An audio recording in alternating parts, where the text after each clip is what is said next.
Distinguished guests, scholars, ladies and gentlemen, good afternoon or good morning, depending on where you're joining us online today.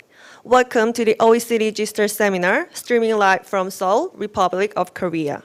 My name is Hee-won-ju, and it is a tremendous privilege for me to serve as your MC today for such a meaningful event as OECD-GISTeR seminar, which is being held under the theme of Gendered Innovation as a Tool for Responsible Technologies.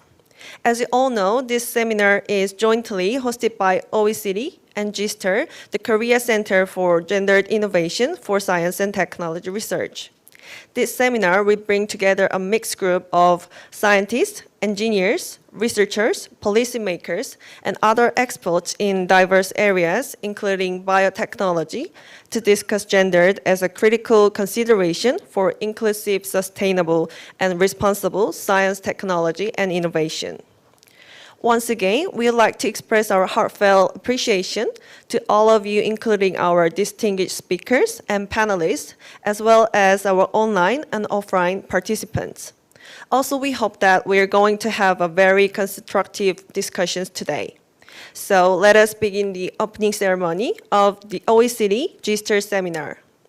To start us off, it is my great joy and privilege to introduce Dr. Hae-suk Lee, President GISTeR, who will deliver her opening remarks. Now, let me invite President Hae-suk Lee to the podium. Ladies and gentlemen, please welcome her with a big round of applause.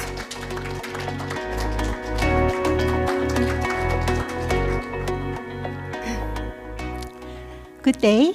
I'm happy to have all the honored guests from home and abroad taking part in the seminar hosted by OECD and GISTeR. I'm Hae-suk Lee, the president of GISTeR. Firstly, I would like to thank all speakers and panelists who have managed to find time, despite their busy schedules, to deliver congratulatory addresses, welcome remarks, present papers, and take part in panel discussions in the OECD-GISTeR seminar. I also sincerely thank and welcome all participants sharing their wisdom and insights in supporting this event. The theme of today's seminar is Gendered Innovations as a Tool for Responsible Science and Technology. It has proven scientifically that gender biases exist in a lot of scientific data because of gender bias exists in a lot of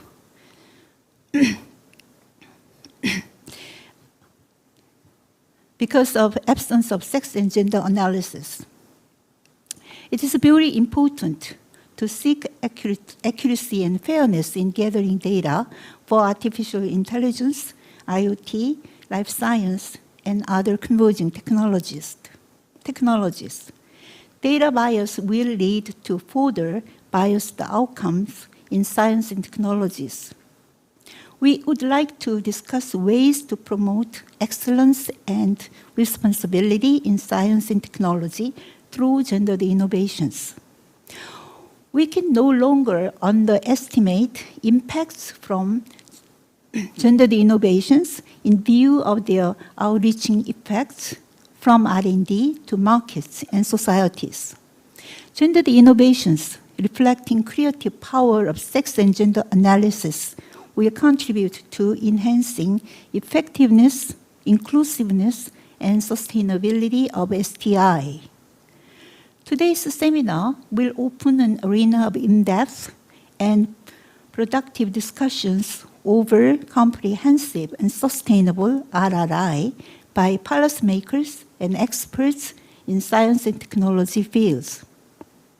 Scholars, journalists, and specialists from various segments of the society.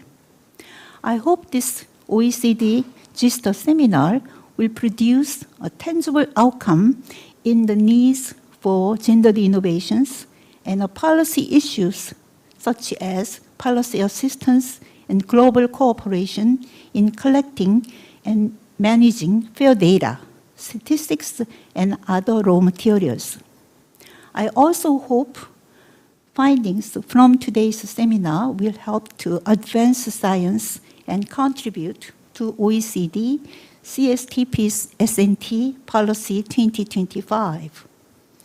Lastly, but not least, I thank David Winikoff, who came all the way to Korea, and as well as all the participants. I wish you all good health and luck. Thank you.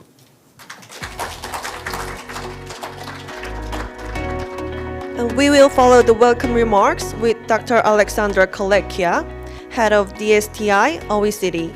Please give a very warm welcome with a big round of applause.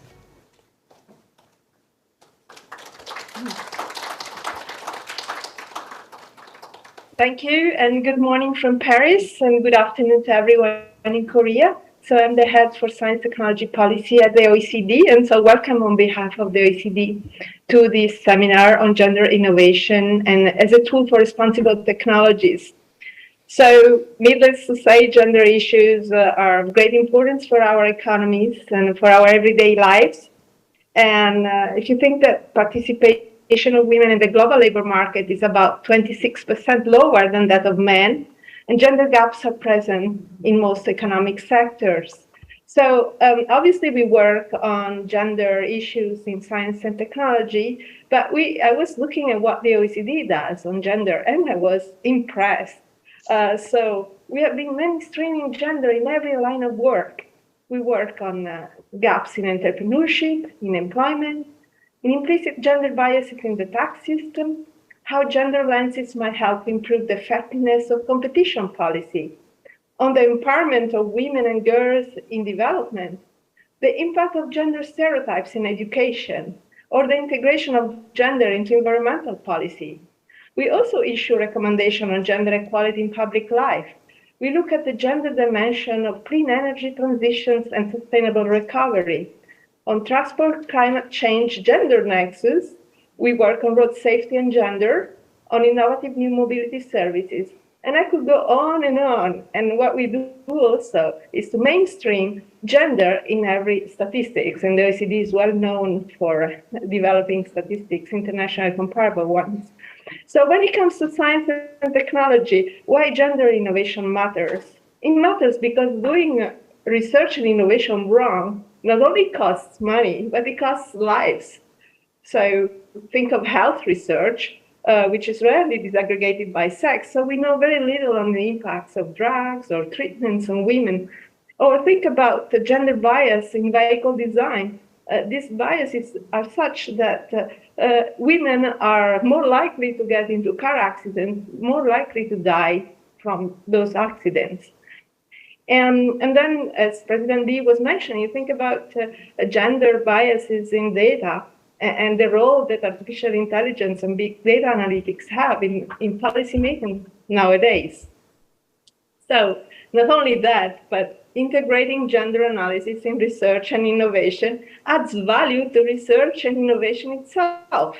So it adds value in terms of research excellence or creativity, or it enables us to better understand and diverse gender needs, behaviors, attitudes, and contributes to developing better products, new goods and services for new markets and new demands and diverse demands. So you will soon hear from our panelists and speakers why gender innovation matters for the development of responsible technologies. We do work at the OECD on responsible technologies, and David Winikoff is there with you, and together with the group working on bio, nano, and converging technologies. So for us, this issue is really important. I really wish you an interesting and rich discussion today. Thank you very much. And next, I'm delighted to welcome Mr. Seung-rae Cho, the member of the 21st National Assembly, Vice Chairman of the Science, ICT, Broadcasting and Communication Committee, for the first hour congratulatory remarks. Please welcome him with a big round of applause. 안녕하십니까. 국회 과학기술정보방송통신위원회 더불어민주당 간사를 맡고 있는 대전 유성구갑 국회의원 조승래입니다. OECD와 젠더 혁신센터가 주관하는 기획 세미나 개최를 진심으로 축하드립니다. 행사 개최에 힘써주신 데이비드 유니코크, 이혜숙 소장님과 참석해주신 내외 기빈 여러분께 감사드립니다. 우리나라는 글로벌 기술 패권 경쟁 시대 속에서 혁신적인 과학 기술을 통해 위기를 돌파하며 새로운 기회를 만들어가고 있습니다. 그동안 과학기술, 특히 R&D 분야에서 성별 등의 특성과 젠더 혁신을 반영한 연구는 과소평가되어 왔습니다. 그러나 성별을 반영해 창출하는 과학기술은 효과적, 포괄적이며 지속가능한 발전을 가능하게 합니다. 젠더 혁신을 반영한 연구의 확산은 과학기술계의 다양성과 포용성을 넓히는 계기가 될 것입니다. OECD 젠더혁신센터 공동세미나는 혁신적인 과학기술에 성별의 특성을 반영하여 보다 책임있는 과학기술과 사회에 미치는 영향을 논의하고자 마련되었다고 들었습니다. 젠더혁신의 개념을 연구개발에서 기술개발 및 생산, 시장과 사회 전반에 이르기까지 전 과정으로 확장해 과학기술 혁신을 활성화하고자 하는 것입니다. 저 역시 이러한 문제의식을 바탕으로 지난 20년 8월 성별 특성을 반영한 과학기술기본법 개정안을 대표 발의해서 작년 3월 국회 본회의를 통과시켰습니다. 과학기술기본계획에 성별 특성을 고려하여 사회적 가치 증진을 위한 과학기술을 구현하고 정부의 기술 영향평가 및 과학기술 통계와 지표조사에 젠더 혁신을 반영하자는 내용을 담은 법안입니다. 법안이 통과된 만큼 연구개발 과정에서 특정 성별에만 효능을 보이는 불완전한 지식이나 기술이 창출된다는 우려가 해소되리라 기대합니다. 오늘 공동세미나를 통해 국가연구개발에서의 젠더 혁신 개념이 어떻게 기존의 혁신 정책 및 연구개발 사업에 반영되는지 알아보았으면 합니다. 더불어 젠더 혁신 연구의 활성화를 도모하기 위한 새로운 대안을 제시하는 논의의 장이 되기를 희망합니다. 다시 한번 오늘 세미나 개최를 축하드립니다. 이 자리가 대한민국과 전 세계 과학기술 발전의 새로운 성장 동력을 가동하는 출발점이 되도록 국회에서도 힘을 보태겠습니다. 감사합니다. For another congratulatory remarks, I'd like to invite Dr. Ui Lee, Vice Chairman of Presidential Advisory Council on the Science and Technology. Ladies and gentlemen, please welcome him with a warm round of applause.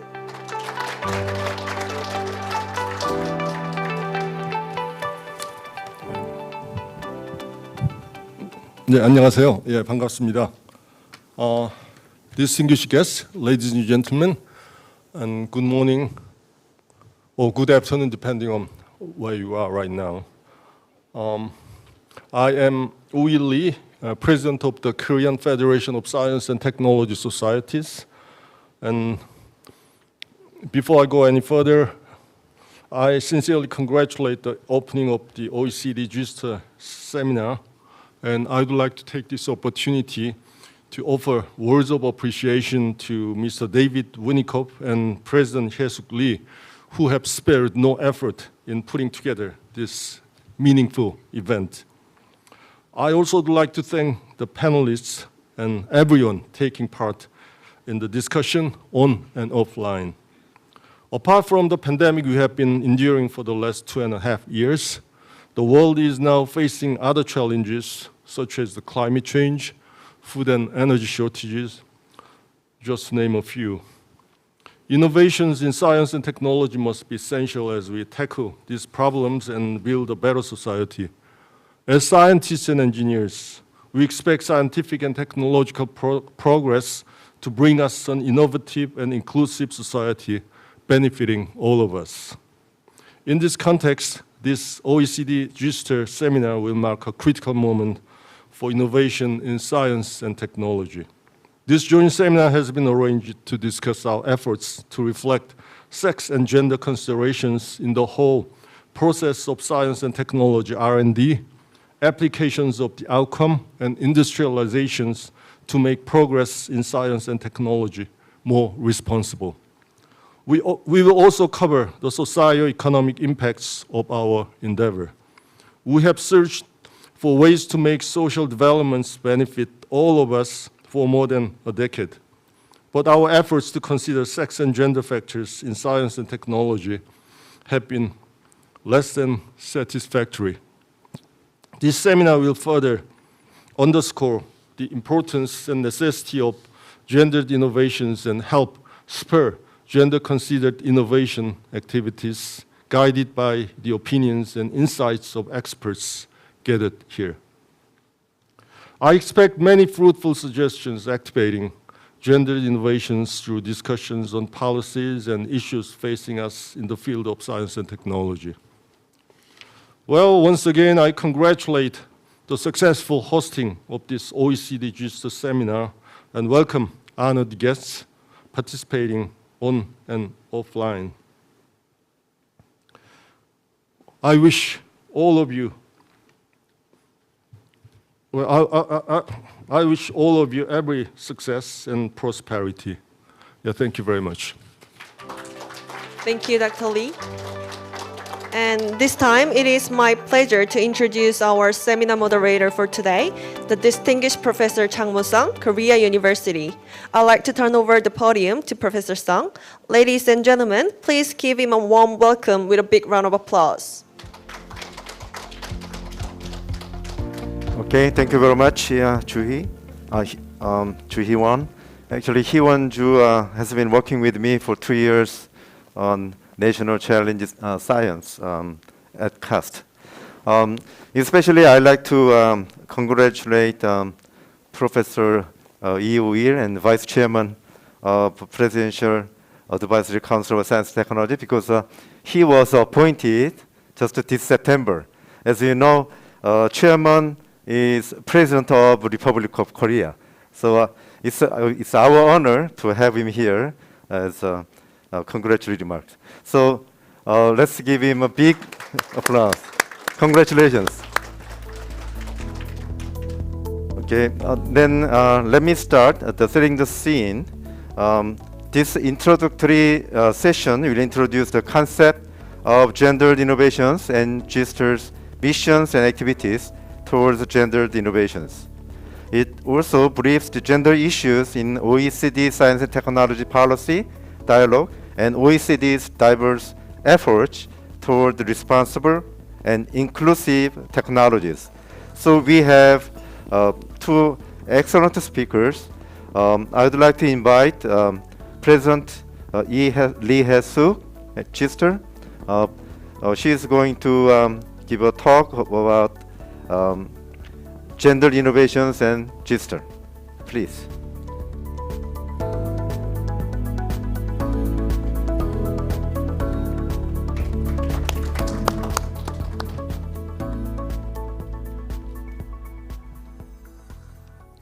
Good day again. I'm Hae-suk Lee. I'm honored to have this opportunity to share knowledge and insights together at OECD-GISTeR seminar with gendered innovations as a tool for responsible technologies as its theme. Gendered innovations, as we know, seek to enhance innovations by reflecting sex and gender analysis more explicitly in the whole STI process, from R&D to technology development, production, and deployment to markets and societies. A growing number of scientific evidences have been documented lately that gender biases are embedded in scientific data sets because proper sex and gender analysis has not been reflected. Detailed case studies will be presented by Dr. Politzer in session 2. Let me just highlight COVID-19 that we are all interested in. It has been known that there are lots of differences in the ways the pandemic affects men and women. But all the research activities are left to scientists' discretion. As we experience the COVID-19 pandemic, voices calling for this mandatory analysis of sex and gender differences are gaining force. Now, let's talk about gendered innovations in the context of responsible research and innovation. The European Union presenting 6 pillars for RRI, and one of them is gender equality. Horizon 22 and Horizon Europe suggest 3 pillars for achieving gender equality in STEM research. One is fix the number to improve the female and male ratio. The another is fix the institution to change the structure, and the last one is fix the contents to correct biases caused by research results that neglect gender differences. Today's theme, gender innovation, includes fixed contents, but its meaning calls for broader innovation that seeks to integrate sex and gender analysis in all processes of innovations. Let's see some of the short history of gender innovations in Korea. Shortly after the European Commission published the Gender Innovation report in 2013, we soon began case studies. When Gender Summit Asia Pacific held in Seoul in 2015, the main focus was gender innovations. We at the Gender Summit recommended that gender considerations must be integrated as a cross-cutting issue in all 17 SDGs announced by the UN. As a result, the report Role of Gender-Based Innovations for UN SDGs was published by WISET and Portia, and 170 cases were identified as gender-based knowledge applicable to SDGs targets across all 17 goals. From 2016 to 2020, we then carried out case studies on the 17 subjects and policy research for gender innovations. In August 2020, Gender Summit Global for SDGs was held in Seoul to review implementations of UN SDGs in the previous 5 years. The outcomes of the 5-year implementation were summed up in the report, applying gender lenses to the interlinkages and synergies between SDGs. Along with the future implementation plans, the summit underlined and spread the importance of gender innovations in Korea. As a result, a landmark bill was passed in 2021, calling for the reflection of sex and gender considerations in STI. More details will be presented by Professor Hee-young Park in the next session. In the same year, GISTeR, a nonprofit organization approved by Ministry of Science, Technology, and ICT, was set up to carry out policy research and integrate sex and gender analysis in STI in earnest. Already, gender innovations as a part of efforts to enhance research excellence has been discussed widely, so I will limit our discussion to inclusive through SDGs. The gender considerations as a cross-cutting issue to achieve SDGs made a progress of 230 indicators developed for SDGs. 80 are gender-related. The problem is these indicators are hardly related to gender innovations. Also, there is either no or just one indicator in the relation to SDGs 6, 7, 9, 12, 14, and 15.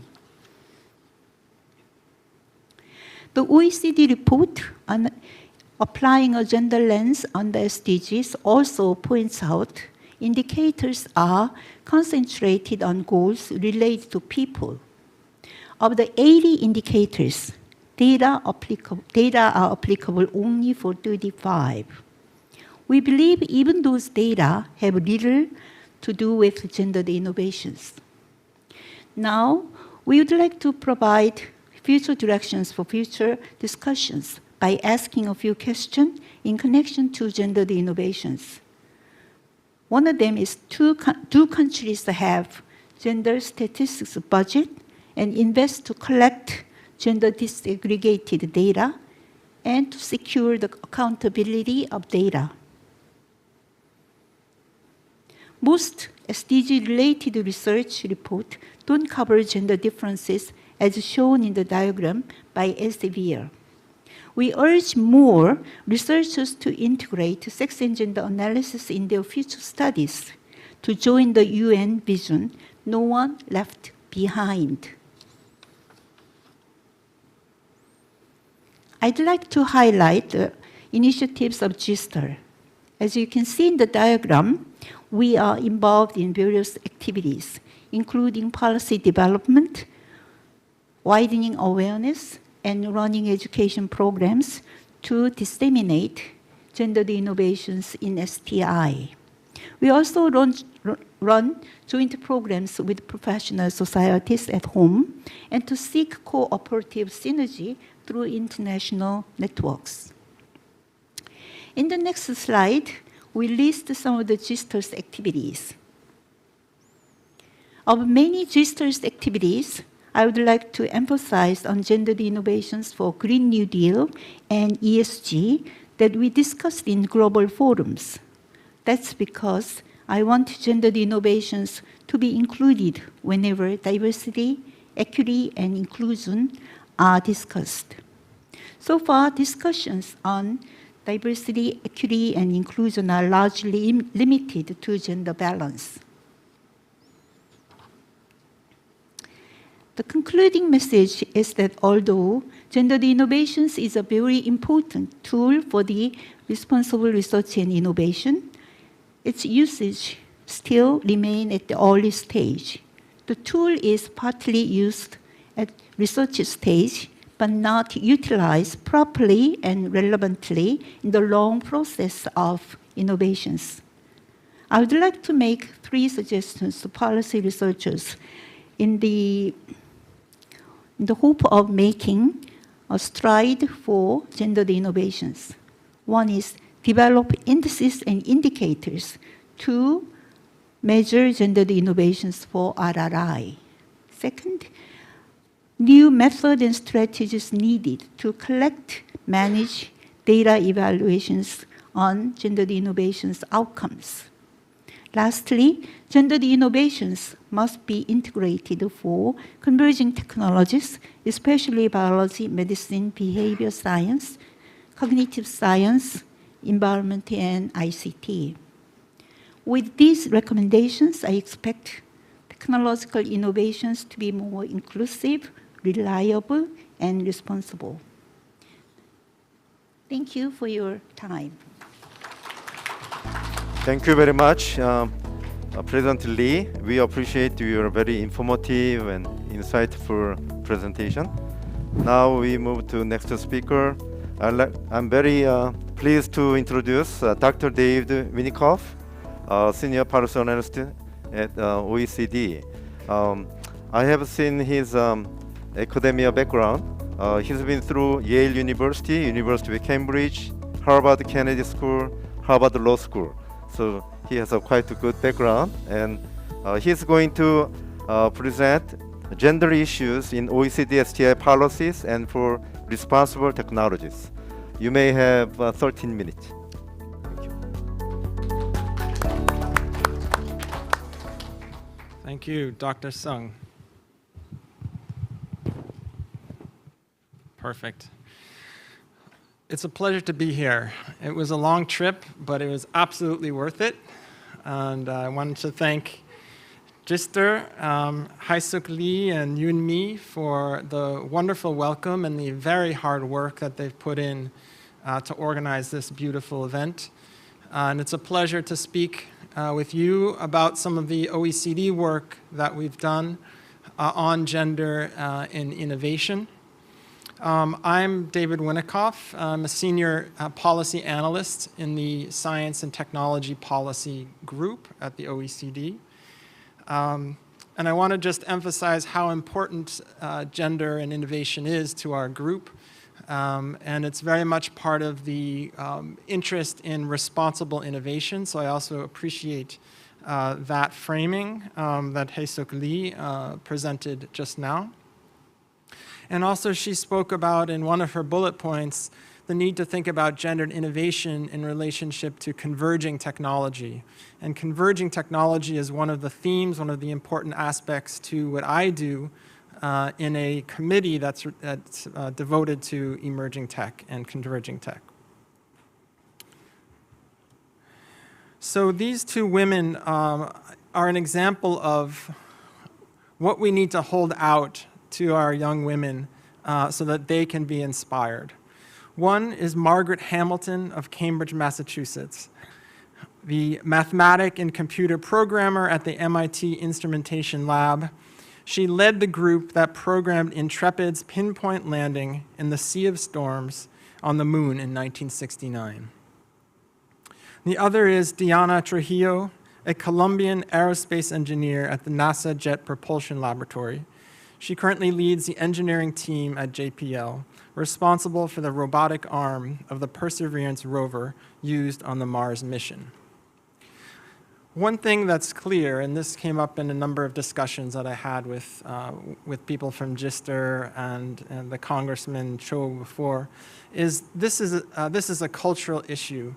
And one of the key ideas is to hold up role models for our kids. In fact, Margaret Hamilton is someone who has inspired my 7-year-old daughter.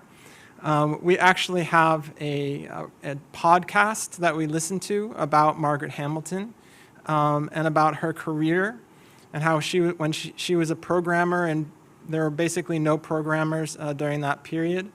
We bought a poster of her standing next to the code that was used for the Apollo landing, and it went about here. So it's paper up to the ceiling. And this is inspiring for my daughter, and I hope she'll be taking this forward.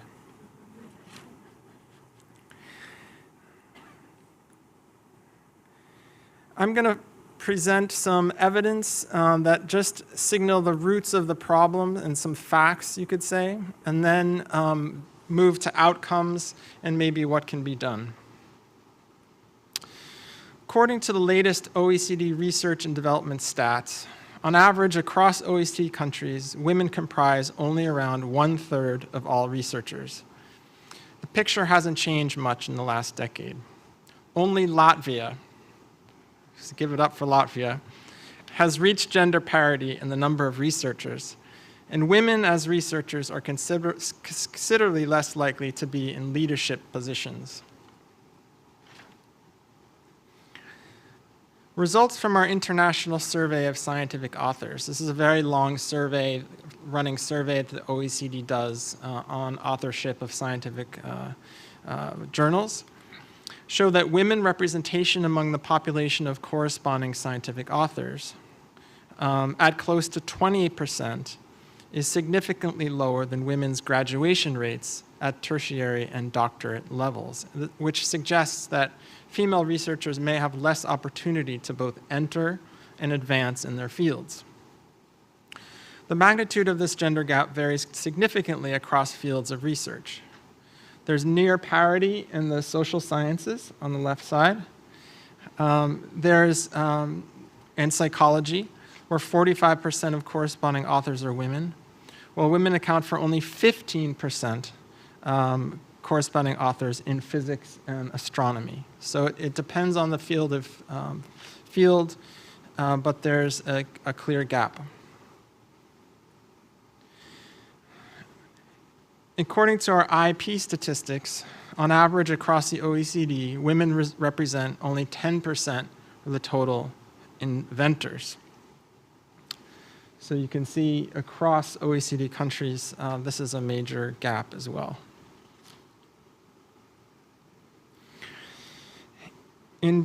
At OECD, we like to show graphs. You might have guessed. In 2019, over 15% of 16 to 24-year-olds in the EU undertook a programming activity in the previous 12 months. 10% of females were females, 21% of males. Of the populations of software developers, the picture is even worse. The picture on the right uses an experimental indicator based on downloads of the top R packages, a popular open source programming language for data analysis. About 3/4, i.e. 77%, of the 12,000 R-based software packages created during the period of 2012 to 2017 were produced by teams composed of only men. So 77% of these R packages were produced only in teams of only men. Women-only teams accounted for a mere 6% of the packages, whereas the remaining 17% came out of mixed teams of software developers. So given the growing importance of big data to the digital economy and AI, the gap is of concern on at least two levels. One is the engagement of women, but another is the potential unintended biases that may be embedded in various applications due to a lack of diversity. I think this is a theme that very much is embodied in the gendered innovation model of GISTeR, which is that, in fact, the lack of representation of women actually becomes embodied. It becomes a problem within the algorithms themselves, within the products themselves, so that it means worse innovation, in fact.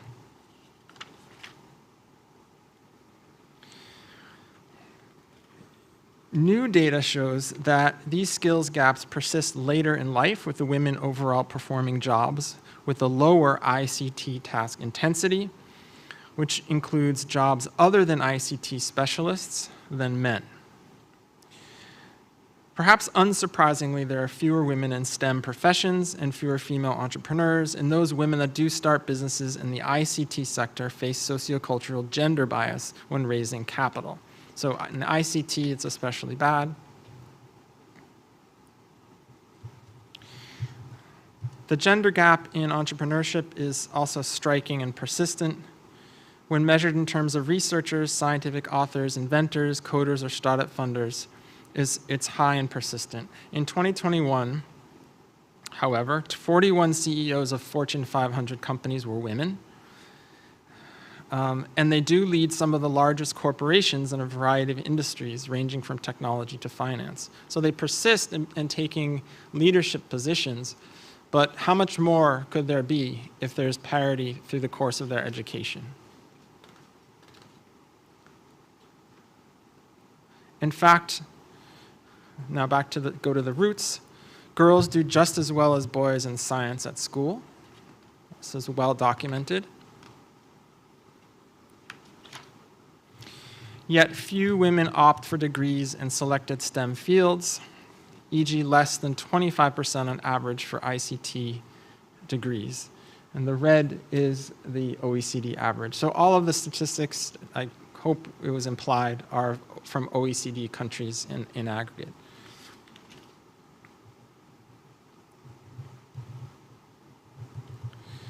Outcomes.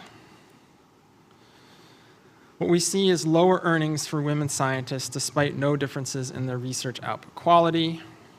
The gap persists even though there's no evidence that women's research is of lower quality. According to the same survey of scientific authors, the work of male authors is not more likely to be cited or be published in prestigious journals than that of female authors. And this is key. The gender wage gap is particularly wide in engineering and computer science, with 25% there, and in senior management positions, 15%.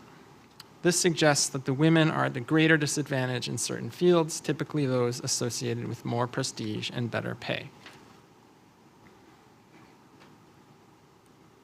What can be done? This I take to be the work of the meeting, but let's get a couple of ideas on the table. The first has to do with this diagram. It's very busy and hard to see, but it's meant to capture the systemic nature of the problem.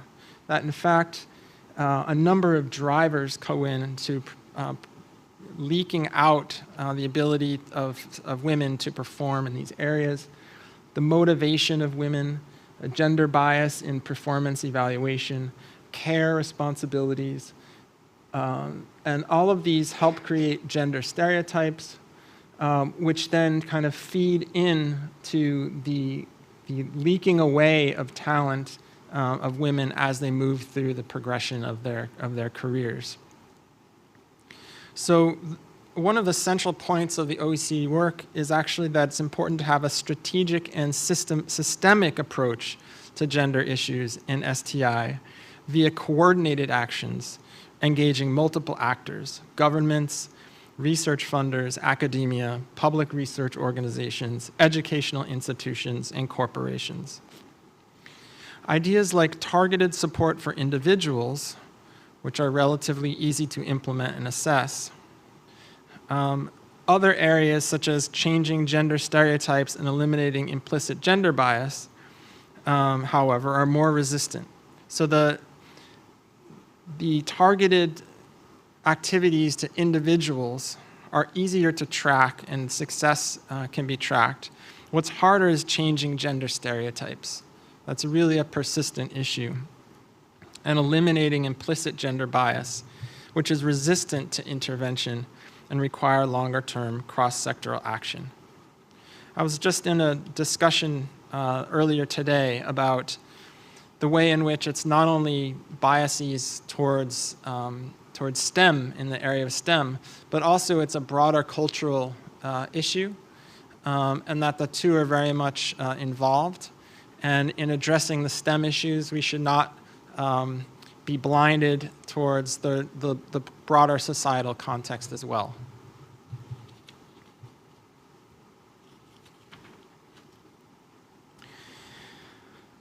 So this is a slide that is meant to be a little bit more conceptual. And this is what's called an intersectional design card put out by Stanford University. And basically what they do is they redefine or they take apart the process of design from a process of form and function, which is to the look and feel of a design, its physical qualities, characteristics, to the experience and services around the design, to the systems and infrastructure, and to the paradigms and purpose. And it basically says there are all of these elements that go into design. And in all of those elements, there are intersectional factors, including age, disability, educational background, ethnicity, family configuration, gender, geographic location, race, sex, sexuality, social economic status, and sustainability. And the point here is that, in fact, intervening upstream in the design phase is an important point of intervening for gendered innovation. That in the phases of innovation, from agenda setting through upstream R&D, through data collection, through development and prototyping, these are all places where attention to gender and gendered innovations can make a big difference. I list a few publications that have come out of the OECD, and I thank you very much for your time. Thank you very much. Please. Yeah, thank you very much for your stimulated and informative presentation. I believe we have about 5 minutes behind the schedule, and we'll collect questions through Zoom chatting window, and then we have a time in session 2 for Q&As. So I'd like to finish this session, if you don't mind, and then we'll come back later. Okay? Thank you very much. Then we'll have a couple of minutes Zoom break. Meanwhile, we'll have a rearrangement of our seat. Please come to our podium. Professor Park Young-il and Professor Oh Myung-suk. Yeah, please come to podium. And then we'll begin session 1 in a minute. Yeah. Please.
Okay, thank you for waiting. And I'd like to move to session 1, Gender Innovations for Inclusive and Responsible Development of Technologies.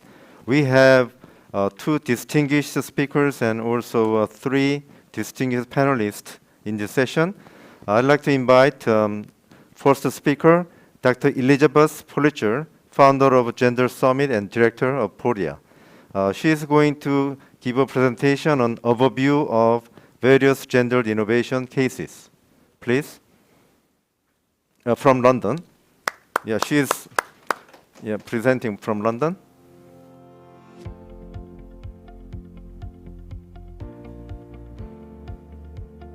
Yes, hello everybody. Good afternoon, good evening, and good morning from London. I hope you can see my screen. Here we go. Yes. Okay. Well, congratulations to GISTeR for organizing this event. It's very timely because here in Europe, the European Commission now requires all the proposals that are submitted to Horizon Europe to consider, to answer in the proposal content whether sex and gender analysis applies to the proposed work. In the previous program, that was identified only for about 600 calls. Now it is a requirement for nearly every call. So I have worked with Professor Lee for quite a few years, and it is really very cheerful for me to see that progress that is being made in Korea by creating the GISTeR as an institution, which is a unique organization at the moment worldwide, but hopefully it will become an example for others in different countries. So I have been working in this area for a very long time, but it's really from 2011 that has become the focus became on the quality of knowledge, to connect gender equality with quality of research and innovation. And this was brought about because we had a project, European project, where we invited a panel of science leaders to look at the empirical evidence to say, does gender matter to science? And after 3 months of consideration, they decided that indeed it did matter, because what they observed in the evidence was that there was much more data for men than for women, and therefore the outcomes of research, they concluded, could be often worse for women than for men. And indeed, once this was said, you could find examples of it everywhere. So, oops.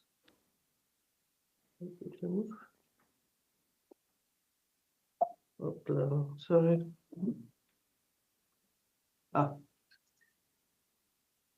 So basically, how to conceptualize gendered innovation. It is obviously a new concept, and it's evolving concept, and the evidence is scattered all over the place. For health, it's much easier to find and identify, but in other areas, it is more difficult. And on the left here, I show some sort of titles of research papers. I continuously collect those.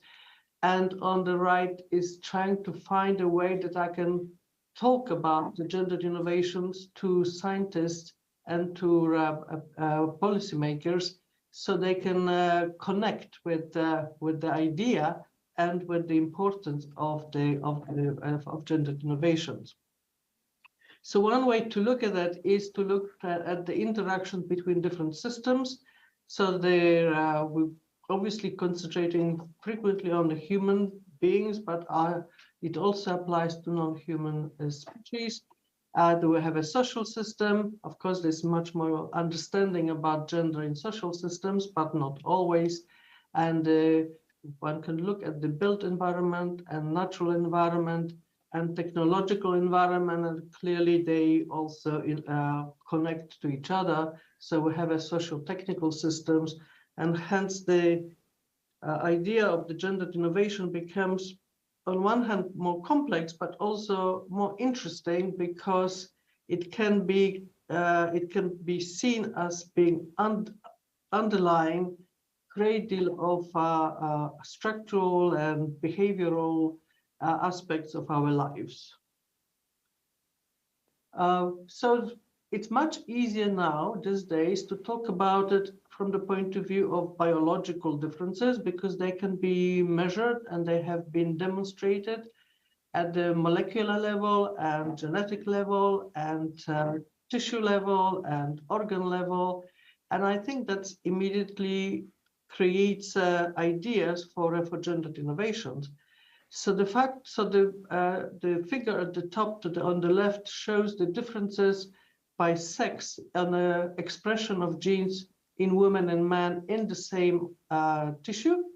And then just below are the differences in the concentrations of metabolite.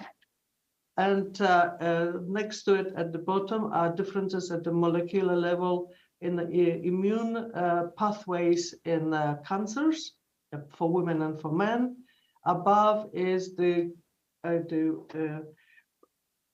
how the sex chromosomes genes on the sex chromosomes interact with genes in the other chromosomes during a sort of period of 3 months of observations that included a period of illness, and that's how it activated the different genes and how they communicate, and also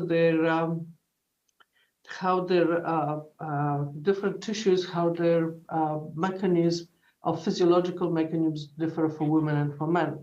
So we have in this, at a very, very basic biological level, we can see opportunities for gendered innovations, such as, very important for transplantations of tissues and regeneration therapies and biomarkers for women and for men in the case of the metabolic diseases and or immunotherapies in cancer, making them all sensitive, sex sensitive in their so the therapies are recognize the differences in these very basic biological processes. So, but then it is so it's really well documented now that the physiology of women and men differs, but this is not recognized at all in the gadgets and devices that are being produced in order to help people monitor their own health and well-being. And of course, because we have so much more data and for men, and because the understanding of the physiology is based on the data for men, those devices should be tested whether they actually produce the same equally correct predictions for women and for men. There's a big gap in standards, so it's not only the quality of research itself, but also the standards are missing the requirement that devices should be tested for women and for men. So the figure at the top is intended to show that actually sex and gender frequently interact, but also together they are subjected to impact from the exposure to the environment. And figure with the yellow background shows the gender and sex, how they are how they interact with exposure to pollution in terms of differences between women and men in cases of asthma, difficulty in breathing, toxic impact on organs. So, even in the case of models of climate change effects on health, which is the figure at the bottom, the very complex figure. This came from the Lancet studies that monitors the impact of climate change on health. And of course, we have a data and very strong evidence that of sex differences in health. But so far, models of climate change have not really looked at that or considered that in much detail, although the Lancet study is now identified several indicators that they have added to this model to be able to consider the effects from this of climate change on health from the perspective of differences for women and men. The figure on the bottom right, it's a very interesting approach that has been proposed to measure and monitor impact of pollution on an ecosystem. And the idea here is that this monitoring system will use cells, and those cells will be then tested for exposure to pollution. This is to make it the measuring much easier. But the issue here is that in all the studies that have looked at this, nobody really yet considered the sex differences in cells. So again, opportunity for gender innovation to take approach for monitoring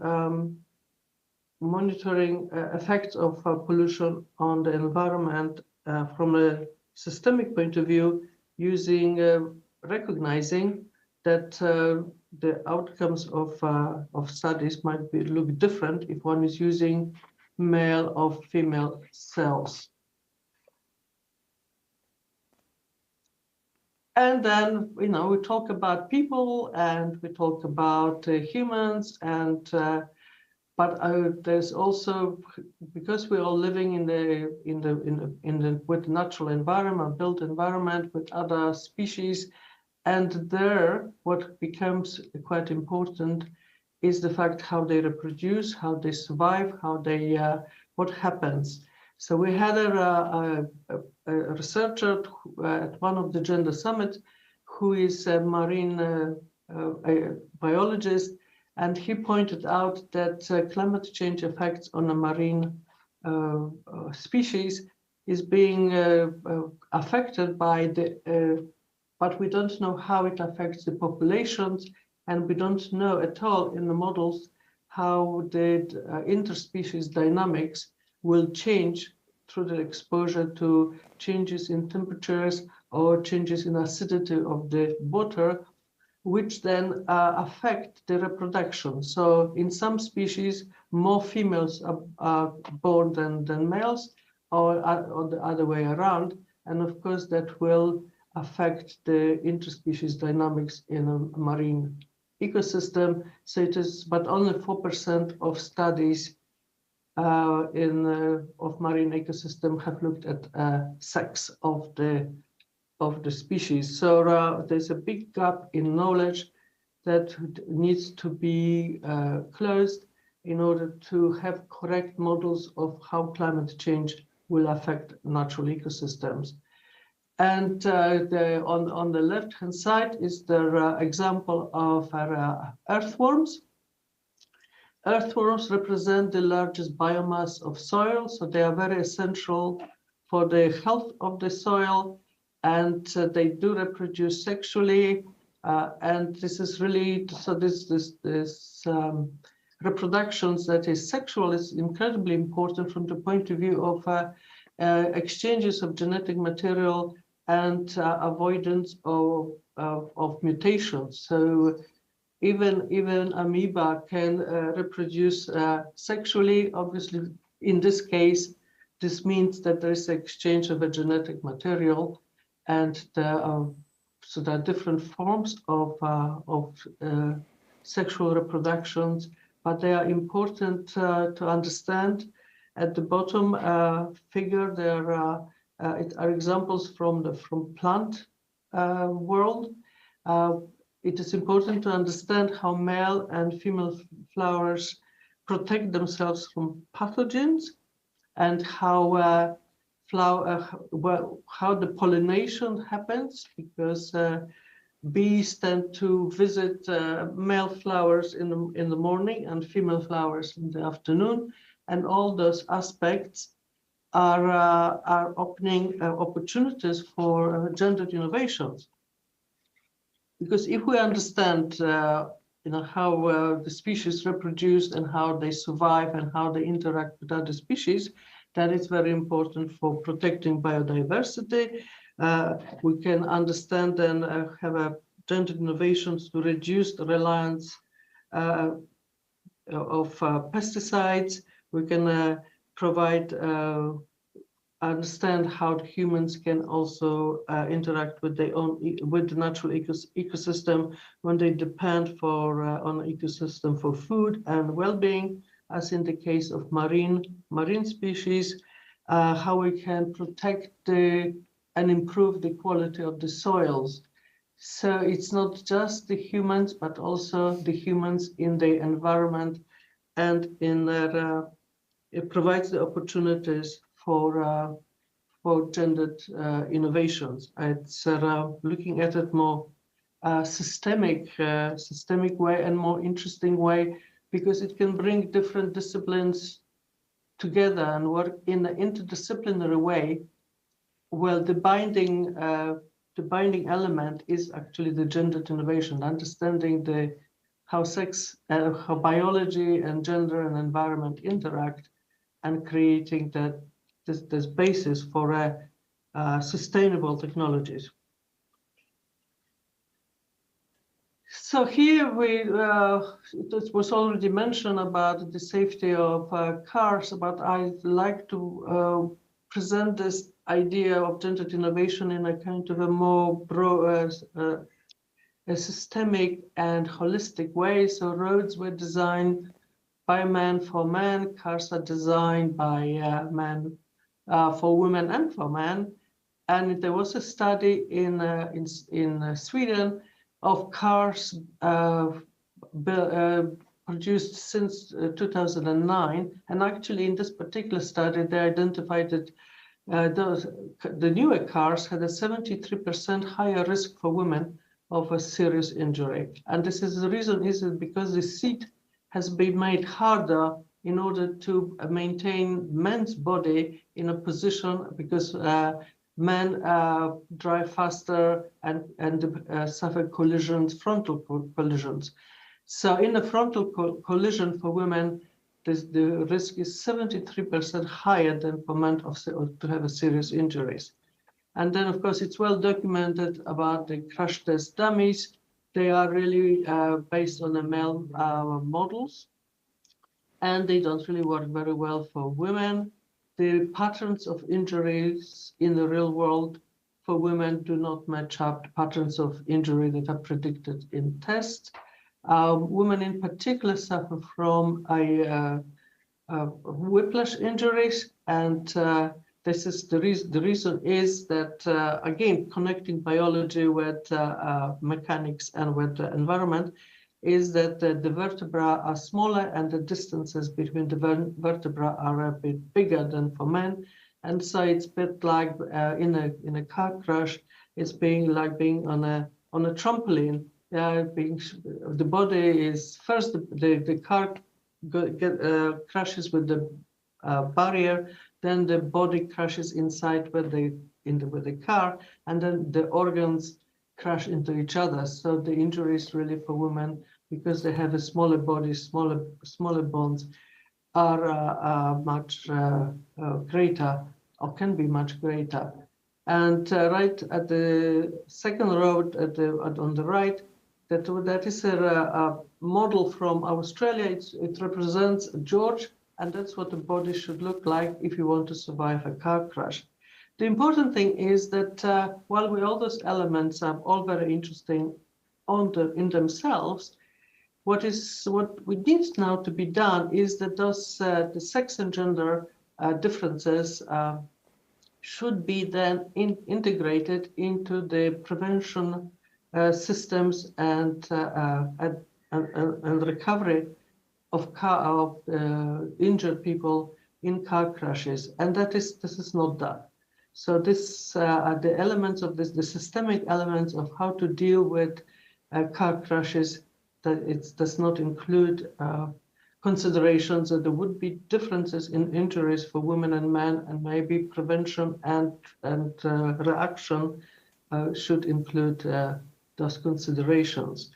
So again, it's an opportunity for gendered innovation, not only to improve the safety of roads and safety of cars and treatment, but also at the system level in ambulances and in hospitals and etc. There should be awareness that in a car crash, the injury for women might be different than for men.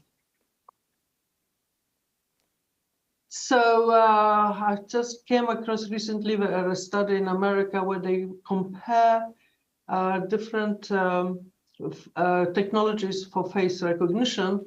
And here we have this intersectional element. It's not just the male and female issue, but also the ethnicity issues. So this comparisons show that much higher false positives for Asian and African American faces relative to images of Caucasians. And among US developed algorithms, there were similar observations of high rates of false positives in one-to-one matching for Asian, African Americans and native groups. However, a notable exception was for some algorithms developed in Asian countries, and for one-to-many matchings, the research saw higher rates of false positives for African American females. And so basically not all algorithms produce the same false positives across demographics. And basically what it means really that one that was already said earlier, that if you have algorithms designed by a man and there's no woman, there's probably, it might not be tested in the same way. And that was some years ago when people were developing speech recognition systems, which were developed in labs full of men. They were tested on the voices of men, and then the software didn't work for women as well as it did for men. So it is again very important to make sure that that it matters, really matters, who is in the room, in the lab, developing technologies, because the kind of a data that might be used to test the technologies will be biased and therefore will produce a biased results.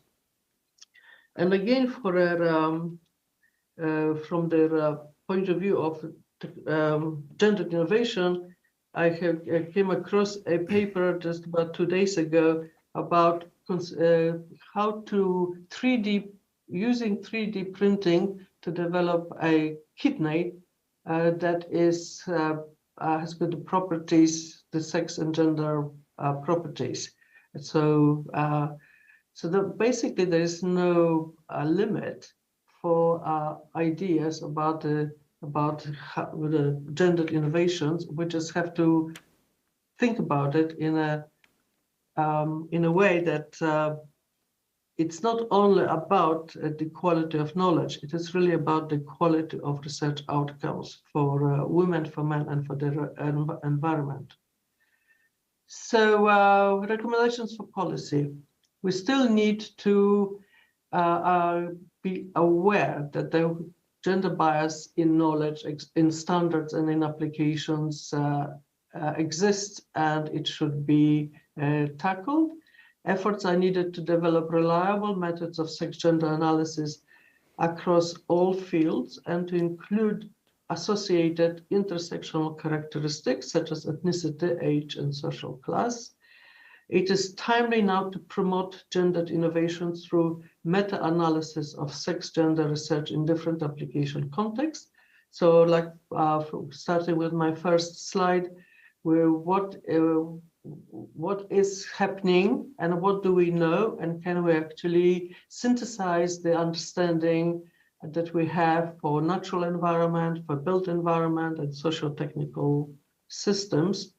It is important not just to look at women and men, but also to understand the non-human species who share the world with humans, and no field or area should be seen as completely free of sex-gender effects on the quality of science knowledge making and the relevance of research for society. Because clearly in some areas, the topic itself has got no sex or gender, but how problems are solved, how problems are considered, how the context is considered, that will depend on who is solving those problems, who is really trying to find solutions. So particle physics, the particles have no sex or gender, but the way that particle physics is being applied and knowledge is transferred into applications, that will have gender effects, gender differences. So I'm really delighted that GISTeR is driving and leading these ideas of advancing gendered innovations. And we have, I look really forward to working with GISTeR in the future through the Gender Summit and in any other possible way. Thank you very much. Okay, thank you very much, Dr. Furniture. Thank you for introducing various cases of gender innovation. Let's move to our next speaker. I'm very happy to introduce Professor Park Young-il from Ewha Women University. You may have about 8 minutes. Thank you very much. Thank you, Mr. Moderator. Distinguished guests, ladies and gentlemen, it is my pleasure to be here and to share Korean experience with you. Actually, Korean experiences or progresses in gendered innovation are performed quite new, quite recently, and mainly done by GISTeR. So I'd like to express my gratitude to GISTeR and GISTeR staffs, especially to Professor Hae-sung Lee and Minister Hyung-baek.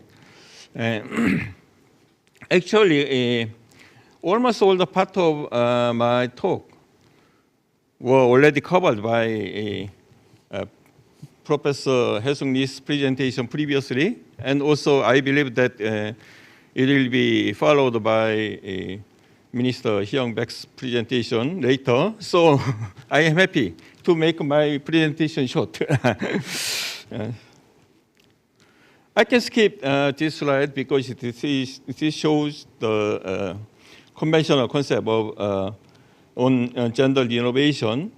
Now we are coming to the point of promising better life and research responsibility to society through gender innovation. And moreover, the EDI issue, equality, diversity, and inclusion issue are very, very important to society. And we believe that gender innovation can be a critical factor or critical determinants or main and contributing factors to EDI. And also, gender innovation can provide new opportunity and challenges for researchers, as well as limited liability or limited responsibility to faulty result. And so that's why we are focusing on gender innovation. Let me introduce Korea's strategic approach to gender innovations. Korea's strategic approaches is a phased approach, step by step, from the top to the down in an orderly fashion. So we first focused on increasing the amount of female scientists and engineers, and then we moved to expanding the understanding and acceptance on gender innovations, mainly done by case studies, supporting case studies. And also, we are now inducing participations, especially from female scientists and engineers in medical researches, pharmaceutical researches, biosciences, and also brain sciences. And we are now institution building and developing policy instrument and enactment. You can already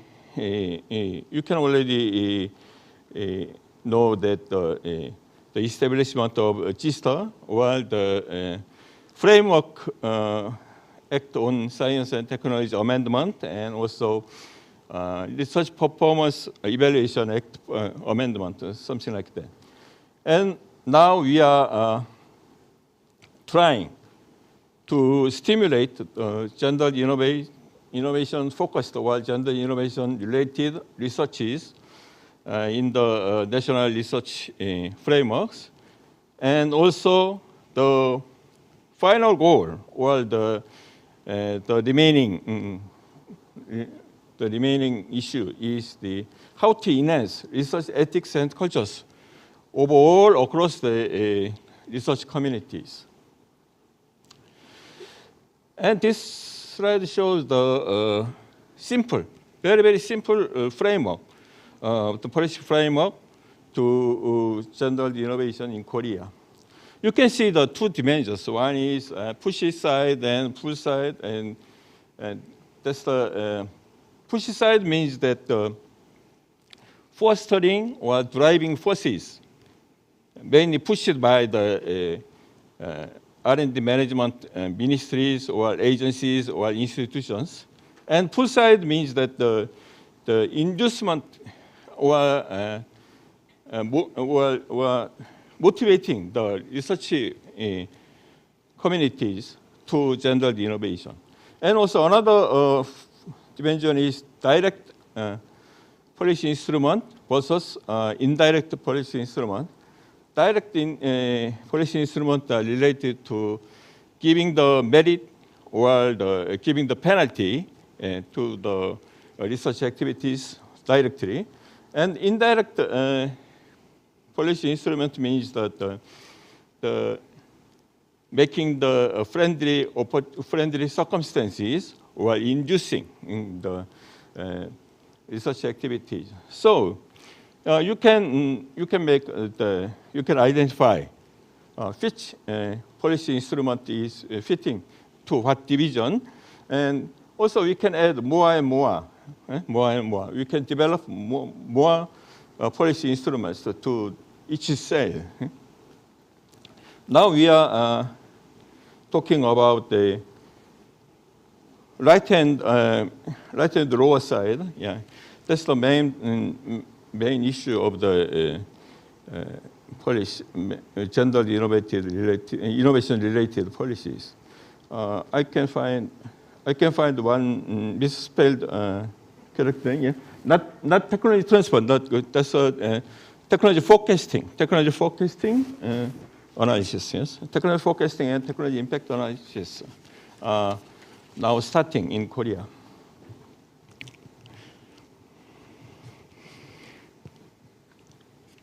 Now we are facing the further issues in priority setting and road mapping among various policy instruments, and also the national R&D policy. And also we have to secure the execution intelligence, execution capability, and also we need more strong, dedicated C3 organization. C3 means that they communicating and coordinating and control the policy or the government movement to gender innovation.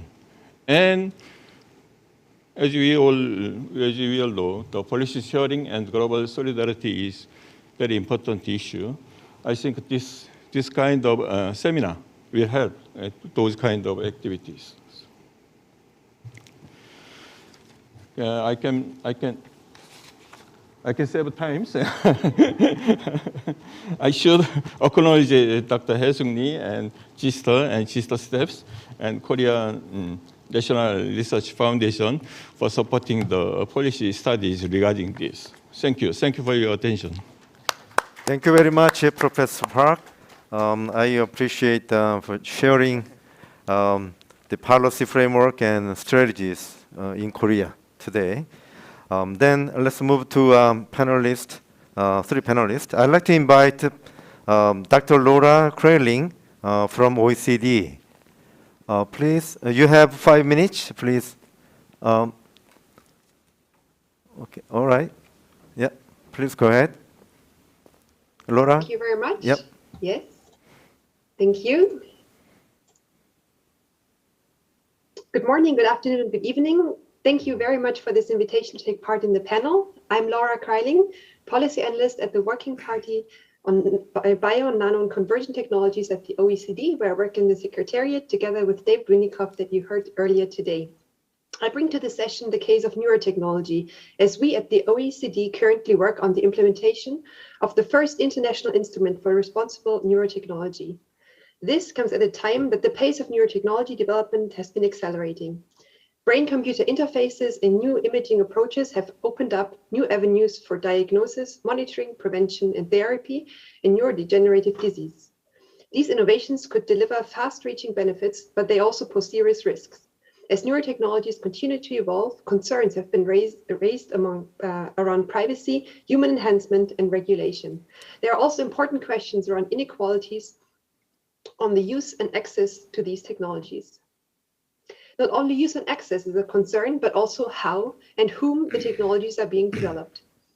As we heard earlier in the seminar, latest OECD data shows that fewer than 30% of researchers worldwide are women. However, science and gender equality are essential to ensure sustainable technology development.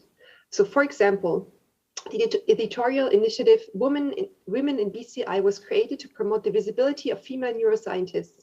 Its call for submissions closed last week and aims to provide female researchers with a platform to showcase their work and role in open science. In terms of future users, the Women and Brain Project, which is an international nonprofit organization based in Switzerland, published the findings of a study with Stanford Health Innovation Lab on the sex and gender determinants of brain and mental health. Among a set of policy recommendations is to incorporate key ethical considerations during every stage of technology development. These two recent examples show that governments and innovators are in need of guidance on how to foster responsible innovation in neurotechnology.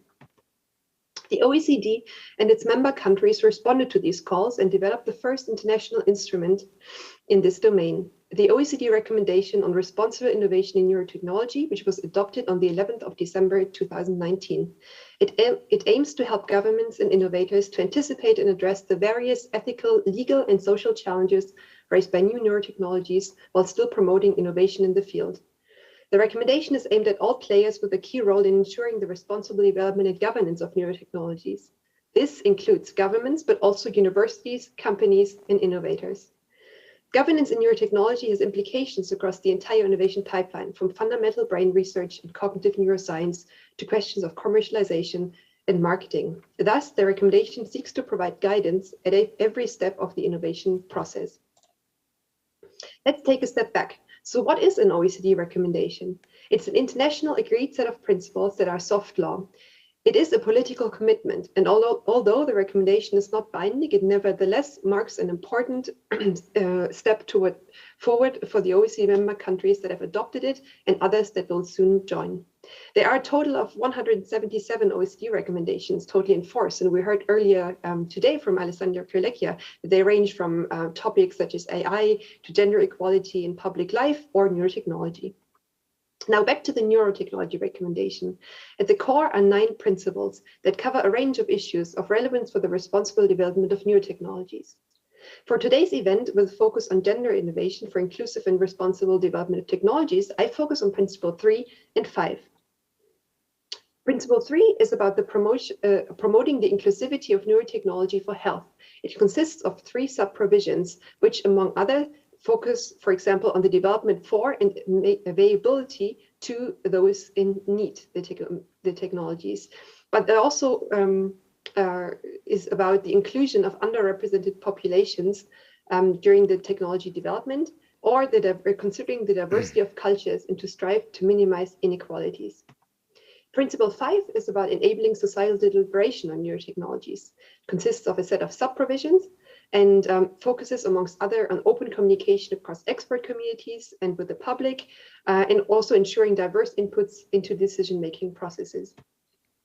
The development of the recommendation to its the development of the recommendation to its implementation today has been a long journey and consisted of various stakeholder consultation events that you can see on the slide just now. It was also accompanied by OECD analytical work and publications. So just now we are in the implementation phase, which means strengthening the capacity of adherents and recommendation stakeholders to enact the provisions of the recommendation. The implementation efforts so far have been consisting of the capacity building events that have been gathering examples and best practices. They are being collected in a comprehensive guidance resource that is under development at the moment. On the slide just now, you see examples of recent events that took place in September 2020 in Seoul, well, both online events, and at Zurich in May 2021, as well as a panel at an OECD conference in December 21 and a recent workshop in July at the OECD together with BrainMind on neuroethics implementation in the private sector. On this final slide, you can see a set of resources where you can find out more information about the recommendation, as well as the different legal instruments that I referred to, as well as more information on those events. With that, I'd like to close. Thank you very much for your attention. And if you have any questions, please don't hesitate to contact myself or David Winikoff in the BNCT Secretariat. Thank you. Thank you very much, Laura. Yeah, thank you for your very concise and in-depth presentation today. Actually, we have a couple of neurotechnology scientists in our auditorium today. I hope they could give us some comments or questions through Zoom chatting window. Okay, let's move to next panelist. It's my honor to introduce President of Oh Myung-suk from Korea Federation of Women Science Technology Association. So I believe you have also 5 minutes, please. I wish I brought the presentation files, but I'll just have to read through what I prepared. I'm a chemical engineer by training, even though I'm in charge of Korean Federation of Women Science and Technology Associations at the time. Some years ago, when Dr. Hee-young Park and Hae-suk Lee launched the Gender Innovation Projects in Korea, I was quite excited to hear about it because I just had made gender innovation in my own laboratory. We had a high temperature viscometer, which need to fine-tuning the centering of the rotor in every experiment.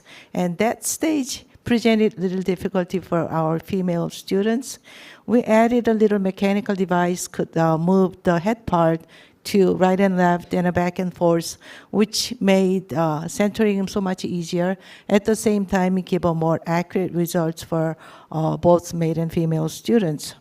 However, once I got involved with the gender innovations more deeply, I found out it was very difficult to apply gender dimension to my own research, which is looking into flow behavior of molten slag in high temperature gasifiers. So with this background, I just want to make a couple points today as in today's panel discussion. We saw many examples of how gender innovation makes a difference, and they are more related to the biological differences, like in health field or the consumer products, consumer engineering products. In those fields that necessity of sex and gender analysis are proven and so many cases are accumulated already, I think we need a stronger push to implement gender innovation or the sex and gender analysis requirement in research. And the best way to do it, in my opinion, is to do it in a funding stage. So all the research funding agencies and institutions require sex and gender analysis, even at the proposal stage, as exampled in Horizon Europe programs. Second point that I want to make is for the statement that Dr. Politzer made, is that no field is completely free of sex and gender effects. As an engineer who struggled to apply sex and gender analysis in my own research, I'm aware that I could get more training and educations in this field, but what I wish for is an expert advice, more, not a general approaches, but more specific advice or the guidance to relate it to my own research. Where can I find those gender innovation experts? Again, I think it's the funding agencies could play an important role, or the research institutions and the universities. They could all have a staff and experts in gender innovations, look for opportunities for more gender innovations, provide more specific guidance, and how to implement the sex and gender analysis in the research. I think with these experts and more researchers like myself, that I couldn't really find the sex and gender analysis in my own research, that they could actually look into different perspective to the research, and this could be one of the way to disseminate and expand the gender innovation in all research fields. Thank you. Thank you very much. Wow, it's very interesting. Thank you very much for sharing your experience and viewpoint from women engineers point. Okay, let me move to next person, Professor Jeon Jun from Chungnam University. He's a professor in Department of Sociology. Okay, please go ahead, Professor Jeon. Yep. Thank you very much for the introduction. I would like to share my very simple PowerPoint slide, a single slide that I can share today. So,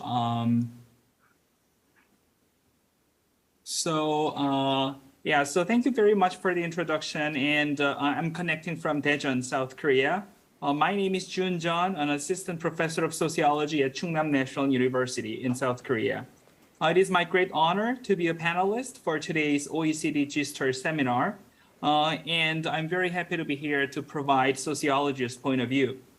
I was extremely delighted to hear Dr. Politzer and Professor Park's remark on gendered innovation, and I was very happy to hear other discussants' comments on their presentation.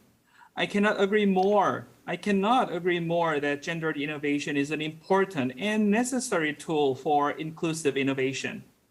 Gendered innovation is for better knowledge and also for better social impact of science and technology. According to Professor Park's remark, gendered innovation is a form of inclusive and responsible innovation, and further social efforts to make more inclusive STEM academia is urgently needed.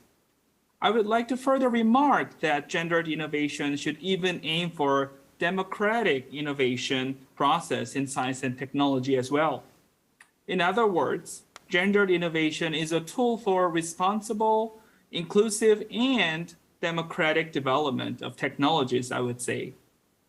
It is becoming apparent that science and technology are increasingly impacting our daily life, and democratic citizens who are impacted by those science and technology should have their guaranteed opportunity in making of scientific knowledge and technological artifacts. As we agree, the core underlying principle of gendered innovation is that we need to consider the point of view of historically marginalized social actors who can possibly provide innovative and useful insights from their marginalized social positionalities. In this context, the concept of gendered innovation is embracing intersectionality of various scientists as a core issue in a STEM field. If we push further, I think we can also, we also need to think general public as a traditionally marginalized actors in the field of science and technology. For instance, scientists believe that market mechanism can solely channel public preference and scientific innovation. However, as we assume, without science and technology policies for democratic and inclusive innovation, market will be simply full of varieties of technologies that do not truly respond to oppressed and marginalized needs. We need better science and technology policy to embrace previously untold and unheard voices from intersectionally marginalized groups, perhaps including voices from non-scientists or general public. I think gendered innovation would be an excellent starting point to ultimately achieve science and technology that are more inclusive, responsible, democratic, and therefore just. Thank you very much. Okay, thank you very much, Professor John. It's very interesting to learn the point from socialists. Actually, this is the first time for me to listen to gender innovation and democratic science. Thank you very much. And then, actually, we are running out of time, and also we don't have any questions and comments yet. So I'd like to move to the next session. Thank you very much. And also, I'd like to continue a little bit here. I believe Dr. Yong-Seok Jang is attending our conference right now. Would you come up here, Dr. Jang? Yeah, please go ahead. I believe you are in United States. Dr. Jang is working at the OECD, and he's now United States attending our conference. If you are there, I'd like you to participate in question and answers in session 2 later. Otherwise, we'll have a couple of minutes break. And then I hope you, okay. I think someone, Dr. Jang? I think someone is here, okay.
Thank you.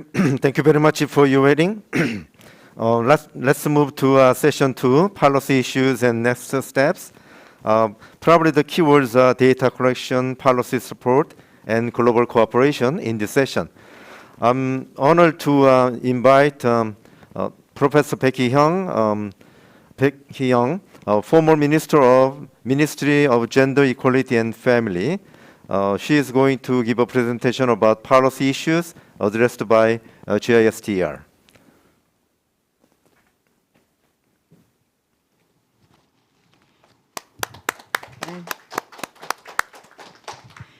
Hello, everyone. My name is Hee-young Baek. I'm a research specialist at GISTeR and former Minister of Gender Equality and Family of Korean government during the period of 2009 and 11. It is my great pleasure and honor to have this opportunity to share recent developments of integrating science and technology, the sex and gender characteristics in Korean policy. And I thank GISTeR and OECD for recognizing the important role of gendered innovations for responsible science and technology, and for organizing this joint seminar to share our experiences and insights. This is a short diagram of depicting policy cycle. The cycle starts when people recognize the problems and issues are raised around the problem to discuss about policy formulation, proposing the plans and programs, and then draft laws and regulations to solve this problem, hopefully reaching to a consensus. And then the policy can be adapted by laws and regulations or various government actions by decision makers. And that policy can be implemented through budgeting and various programs. And then when the outcomes come out, then it's evaluated, and then suitable actions are taken to modify the agenda. Okay. So today, you heard some of our activities from Dr. Hae-suk Lee about how the GI research was conducted, including policy researches. And we had many actions and endeavors, efforts to have forums with experts and then stakeholders and then publicity, etc. But today, I want to share with you about the policy adoption period, policy adoption activities of GISTeR that we had recently developed, and then some comments about policy implementations. 2 laws recently passed the National Assembly in 2021 to integrate sex and gender characteristics in science and technology. One is the Framework Act on Science and Technology, and the second one is Act on Performance Evaluation and Management of National Research and Development Projects, etc.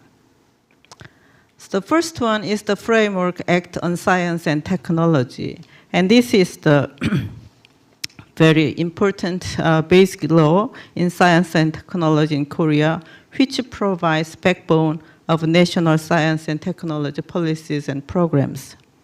The purpose of the law, shown in Article 1, is we want to indicate that the basis of the development of science and technology is to contribute to economic development and people's well-being and the national competitiveness, etc. And what we consider more important is that it states it's the basis of the master plan of science and technology that's built every 5 years, and which includes the funding policy of science and technology. So therefore, we made a lot of efforts to change this law to have the integration of sex and gender characteristics. And then the law amendment was proposed by Honorable National Assembly member Dr. Seung Lejo, who gave us the congratulatory remarks earlier in the program. And then in this law was passed in the 21st session of the National Assembly in April 2021. In the previous session of the National Assembly, which is the 20th National Assembly, the proposal was also submitted by Honorable Sang-min Lee in 2018, but did not pass until the end of the term in June 2020. So this is the second time we tried, and then we had succeeded that the law was passed.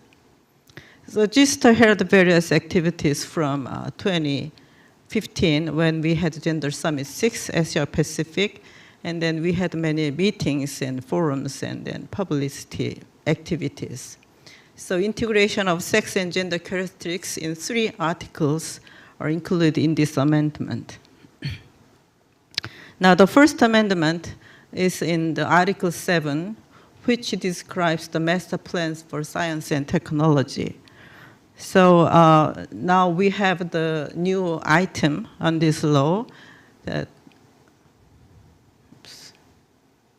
the implementation of science and technology that enhance social value in consideration of characteristics of sex and gender. It's in the chapter 2.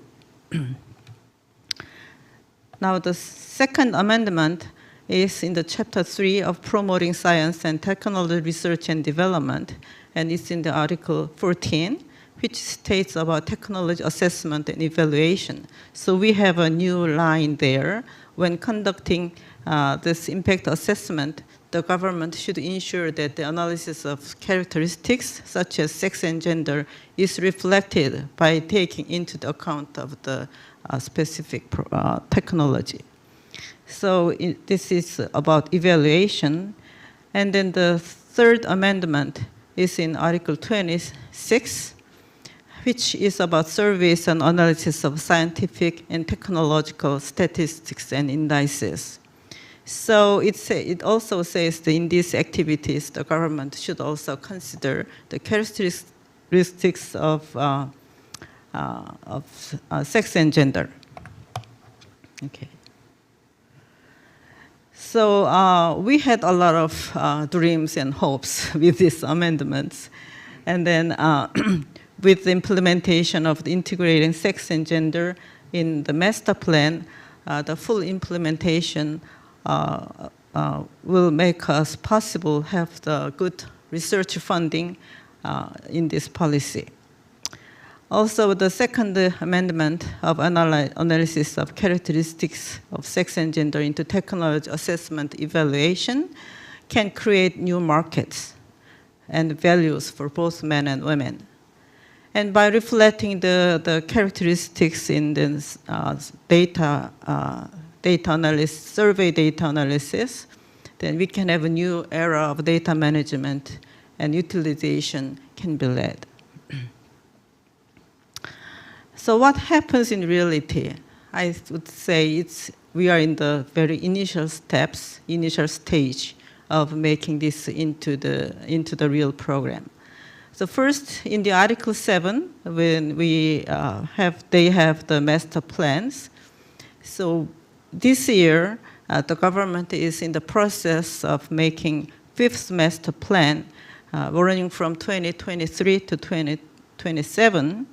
And we could include one item there that the government should secure research base reflecting sex and gender characteristics in conducting research. So in the master plan, we have in conducting research, sex and gender characteristics should be included.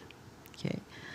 In the Article 14, when we have this item about technology assessment and evaluation, we could include sex and gender impact analysis as a part of government R&D program evaluation conducted by another institute, Korea Institute of Science and Technology Evaluation and Planning. Last year, the topic was autonomous vehicle level 4.1. And this year, the topic is synthetic biology. So in this evaluation program, we have the gender specialist to look into the gender perspective in these evaluations. Now, the second act, well, I'll call it just performance evaluation, and the purpose is to enhance the efficiency and accountability of national R&D large projects. So the amendment we have is the proposal was submitted 21st National Assembly by Honorable Member Myung-hee Cho in the 21st session, and it is passed last December. So it's in the initial period of enactment. And in our last National Assembly session, the same amendment was also proposed by Honorable Mi-ok-moon, who attended this meeting earlier, but did not pass the National Assembly.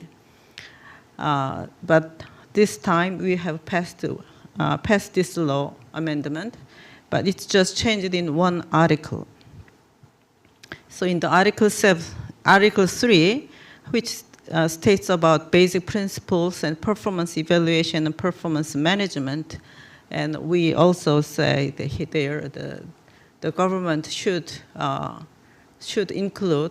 consider characteristics such as sex and gender are reflected in this evaluation. So we expect this is a very powerful and very advanced policy, but that can affect major national programs in all sectors. But in reality, it has not been very effective due to insufficient practical programs to be applied. So we held, the GISTeR recently held a forum with the National Assembly with the stakeholders to discuss the possible sectors and programs where this law amendment can be applied. So this is a summary is just that we have 2 laws passed by the National Assembly in these recent years, and but we still need a lot of efforts to make this fully implemented in science and technology policies in Korea. Okay, thank you very much for your attention. Well, thank you very much to introduce a Framework Act of Gender Innovation on Science Technology in Korea. As you may know, Professor Baek Hee-young and President Lee Hae-suk are really pioneer in Korea to make new things happen in gender innovation. Okay, I'd like to introduce next speaker from Chungbuk National University, Professor Lee Gun-myung. You have 5 minutes? 5 minutes? 10 minutes, sorry, 10 minutes. 10 minutes, thank you. Good afternoon and good morning. It is my honor to be here. Thank you for bringing me here. I'm the AI people, as the AI educator, researcher, and practitioner. I would like to share my opinions on the gendered innovation in AI.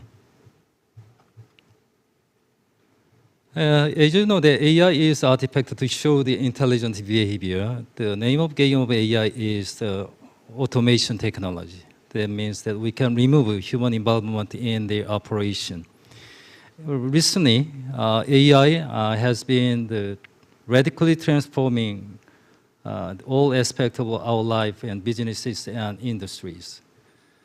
Then, as you know, that gendered innovation is the innovation produced by reflecting gender consideration explicitly in science, technology, and in innovation. Already, many examples have been introduced by the former speakers. Now, I'm interested in the AI system. AI system is one of the important fields, I think, in the gendered innovation. Then in the AI system, the gender carelessness may cause the performance degradation or the user dissatisfaction. And there is some concerns that exposed these biased source services reinforce the biases. Then what I'm talking to here is that basically AI systems are biased. That means that in the end, it is gender biases. So we have make efforts to mitigate and correct such biases.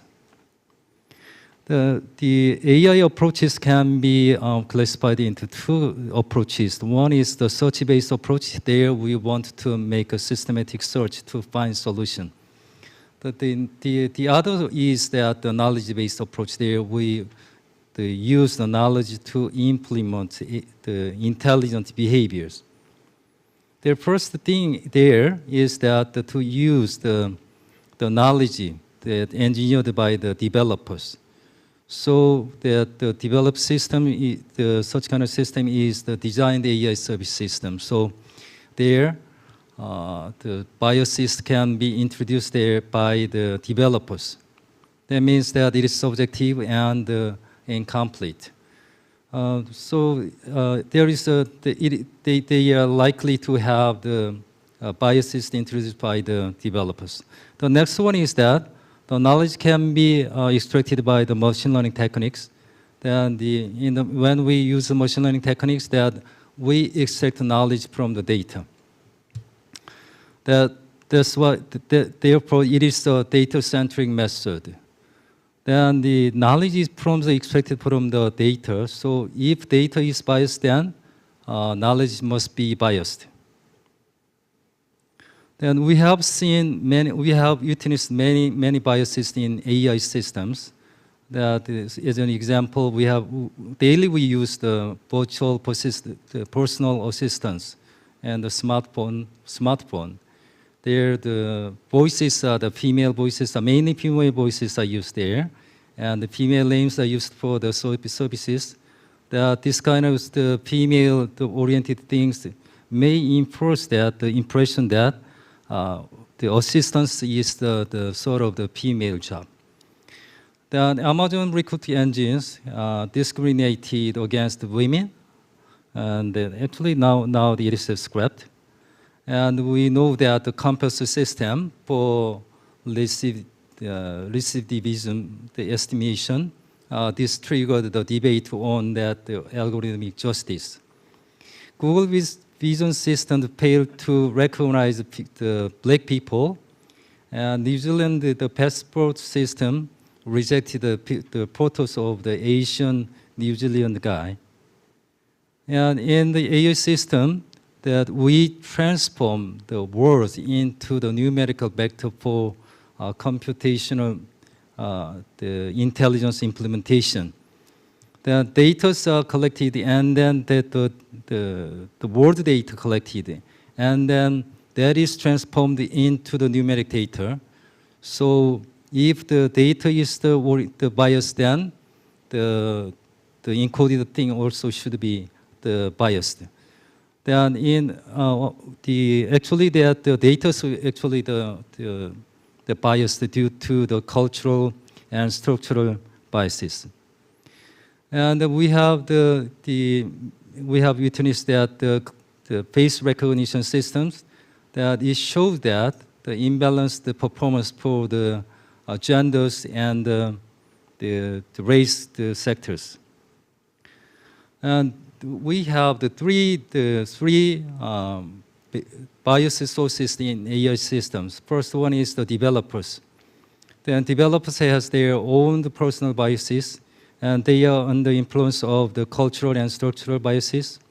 And the second source of the bias is that the data. Machine learning techniques used to extract knowledge. And in machine learning, we have the general assumption that the training data are sampled from the real distribution, and then the training models are trained to generalize the data. Then if the data is the bias, then the extracted knowledge and the extracted knowledge by the model must be biased. And in the collection of data, if the data is biased, then it may cause the underrepresented groups not to be covered by the model. And then the data, actually the reality is biased, and the society is under the structuralism. Then that's why the collected data could be biased, so the trained model could be biased. And third source of that bias is that machine learning algorithms. That the machine learning algorithms are actually the trained model on the basis of the performance-based optimization techniques. They consider the performance, so it might ignore the minority cases, and then they treat such minority cases as a noise. That kind of thing may introduce the biases in the AI system. And they say that the algorithmic fairness may rule out some prejudice in the decision making. And such kind of algorithm usually implemented in AI system. The AI systems are not always fair and objective. It is just the automation of some task that is carried by the human. It just mimic the human activities in their place. And as I mentioned before, there are various biases which can be injected into the code of that algorithms. So machine learning techniques make data speak by learning training the model from the data, but it speaks a bias with that trained model. We have many AI systems nowadays, and most AI systems are black box systems. So it is usually hard to understand why such outputs comes out from the systems to the given input. There is some need. We ask for the responsible AI and the explainable AI systems, which are transparent, how it produces the output. There are with the expectation and concerns of AI techniques, there are various regulatory bodies have been launched. And in the previous talk, it is mentioned that OECD principles. Then OECD also recommend AI principles for the trustworthy AI and responsible AI. And OECD also have the work group called GPAI, and the European Commission proposed the EU AI Act in 2021. G20 also recommended AI principles in 2019. UN has an organization called the UNICAI for AI and robotics. And regionally and national-wise, there are many regulatory bodies for the trustworthy AI. And here is some the comments on that the labor markets for the women is in the era of the AI era. They say that women face the slightly higher risk of job loss, and they are not largely underrepresented. And then they say that the algorithmic techniques might amplify gender inequality, and AI techniques could reproduce the gender stereotype and the gender-based violences. Then as I mentioned that the AI systems basically biased, and it is also gender biases. Then how can we mitigate and correct such kind of biases?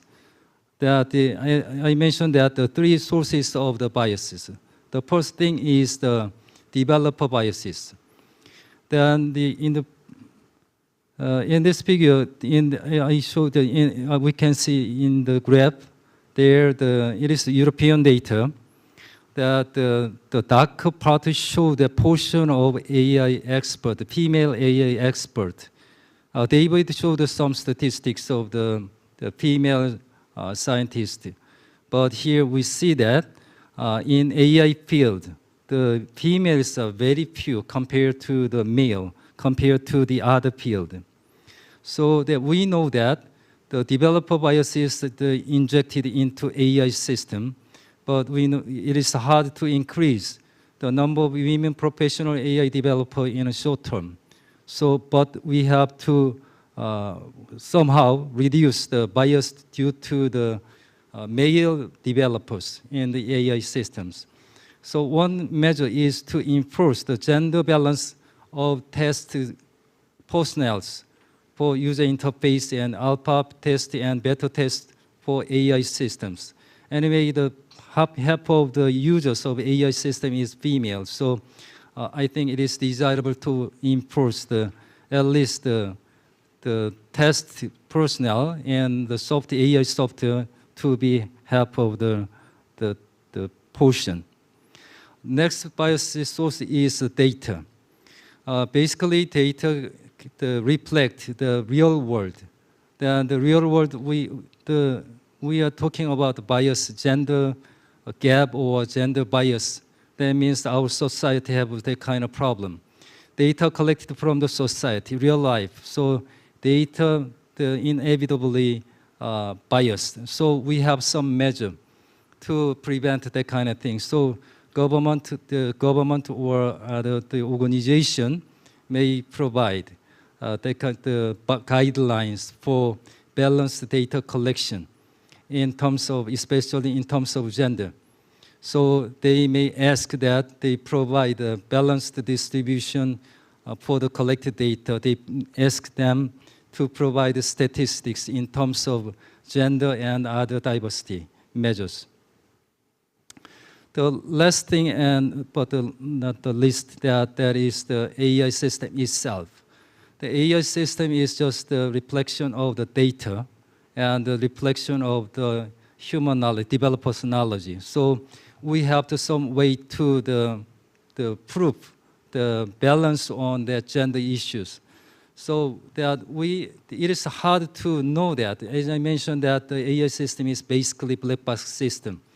It is not easy to make make those systems transparent. But we may ask that some functionality on it. Once the proposal is to enforce the AI system to produce explanation for their decisions. We know that as the expert on this field, there is a trade-off between the performances and the explainability. But it is required to ask them to propose that, to show the functionality on the explanation, and we may request them to show their behavior along the gender axis. They can provide some statistics about how they show that the result when they change the gender axis. I can see that.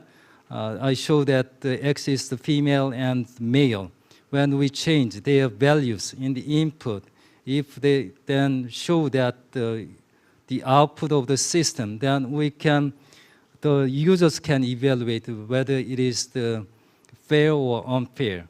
And then, additionally, we can ask the AI system to show that output distributions for gender differences. That in this figure, that we can see the planes. That planes show that the data distribution for the different genders, the male and female. Okay, thank you for your time. Thanks a lot, Professor Lee. We really appreciate your nice review on biases in AI related to gender innovation. I believe our presentation materials today in the seminar will be available to our audiences and participants later. Okay, next we'll move to a panel session. Dr. David Winikoff will give a comment and presentation. Hello? Yep. Oh, hello. Yeah, working. Yep.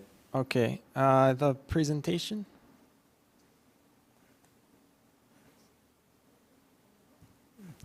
Is the presentation on? Slides? Okay. Here we go. Yep. Okay, I will keep this extremely short because I know we're short in time. Today, in this short talk, I'll just indicate some resources that the OECD are developing in terms of data and a database of policies from around the world that's searchable and might be useful. Okay. So this has to do with what's called the STIP Compass. And the STIP Compass is a database of many S&T policies from the OECD countries. These are reported on a continuous basis across all policy areas. And in particular, there's a portal on gender balance and inclusiveness. which contains 238 policy initiatives around providing direct, for instance, when funding is provided directly as direct support to address gender disparities, but also programs funding research, entrepreneurship, innovation that specifically targets women. For instance, there are 58 awareness campaigns and science and innovation challenges, prizes, and awards. So this is a publicly available database that provides information across OECD countries on gender-related measures. So I just wanted to bring that to your attention. And now there's an effort just recently launched on trying to develop new indicators on how women fare in STI. And I guess this is relevant to a number of speakers who have talked today about the need to monitor or evaluate how exactly women are doing across the STI system, and that we need new indicators to help us do that. So this is an effort to develop through crowdsourcing, through creating a comprehensive set of gender STI indicators to enable a better evaluation of how we're doing with respect to the policies we put into place. With that, I will pass the floor. Thank you. Okay, thank you very much for your short comment and presentation. Yeah, I learned the STIP compass through the report. And then next person, I'd like to invite Dr. Jesse Eisenman back, U.S. delegate to BNCT. Please, I believe he's at AAS Science and Technology Policy Fellow in NIH. That is correct. Thank you so much for the opportunity to speak. It is an honor to be here, so thanks to the organizers. Congratulations to GISTeR and OECD on this timely and critical discussion on the importance of considering gender innovations. So as was noted, my name is Jesse Isaacman Beck. I am a neuroscientist by training and am now a health science policy analyst in the Office of Science Policy at the National Institutes of Health in the United States. I work with Dr. Kreiling and Mr. Winikoff as a US delegate to the OECD's efforts towards responsible innovation in neurotechnology. And I thought in my short time today that I could describe a couple policy efforts in my work, both at the NIH and OECD, that have been successful in working towards gendered innovations. So I think Dr. Paik had described the policy cycle beautifully at the start here, and President Lee described possible interventions to increase gendered innovations. Things like fixing the number of people from different genders, fixing the institution, and fixing the contents or the knowledge. And I thought I'd start by remarking on efforts that NIH has put together towards each of these. So first, with regards to fixing the number, here we're really talking about increasing diversity and gender parity. The NIH has put together a number of pipeline programs to encourage people from different backgrounds, and especially from both genders, to pursue careers in research. They do this by providing specific funding for these groups, but have found that it is insufficient to retain people in the highest levels from both genders. So, maintaining gender parity at the highest levels of professorship is more challenging and requires fixing institutions, that is, building inclusivity. And towards this, we have recently put together a number of cohort programs, that is, ensuring that the environments in institutions are comfortable and supportive of people from different backgrounds. If there aren't people like you there, then it is hard to succeed. And so hiring people at the assistant professor level in cohorts that are from similar backgrounds seems to encourage retention. And finally, in terms of fixing contents or increasing knowledge in this space, we at the NIH encourage a great deal of planning. So in application for grant funding, researchers must describe how they are going to incorporate gender and sex analysis, or why they're not going to incorporate this. And this gets researchers thinking from the very beginning about the importance of this in their work, and continue it through the process of doing it. There's also a very interesting effort from the US Brain Initiative at the moment to include diverse perspectives in your team. So as a part of grant applications here, researchers must indicate how they are going to include diverse perspectives of the members of the teams themselves. So this is, in a sense, planning at the start. Now, in terms of my work with OECD, as Dr. Kreiling mentioned, the OECD recommendations on neurotechnology specifically include a recommendation on inclusivity. As a neuroscientist, I'm well aware that sex and gender bias brain development and biology, and must be considered from the earliest stages of innovation in this space. And I think this set of tools, of recommendations, is an excellent example of how countries can collaborate internationally to consider all kinds of different efforts towards intersectionality and gender identity. Social identities influence how we interact with these technologies. So that's all I'll say for here, and thank you for the opportunity. Okay. Well, thank you very much, Jesse. I believe time is very different here from here. Thank you very much again. And then I believe Dr. Anaise Medved has been waiting for a long time. Now it's your turn, Dr. Anaise Medved. She's from Germany right now. Please. Thank you. Yes, I am. I hope you could see my screen now. So thank you for the invitation. Thank you for having me. Yes, for our region. Good morning, everybody. Good afternoon to you. Yes, my name is Anaise Medved. I'm working in the DFG head office, which is the German Research Foundation, and I would like to present you just shortly the policy of the German Research Foundation on sex, gender, and diversity, and its importance to research projects. Oh yes, so just shortly. Sorry, this was wrong, so I just closed the presentation. So I'll pick it up again only shortly. So let me look for it.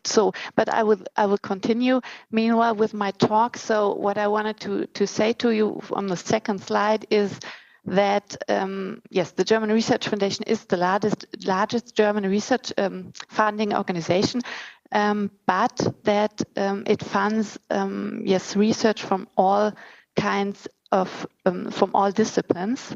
So I'm browsing through my folders now. 1 second. There, it's almost there.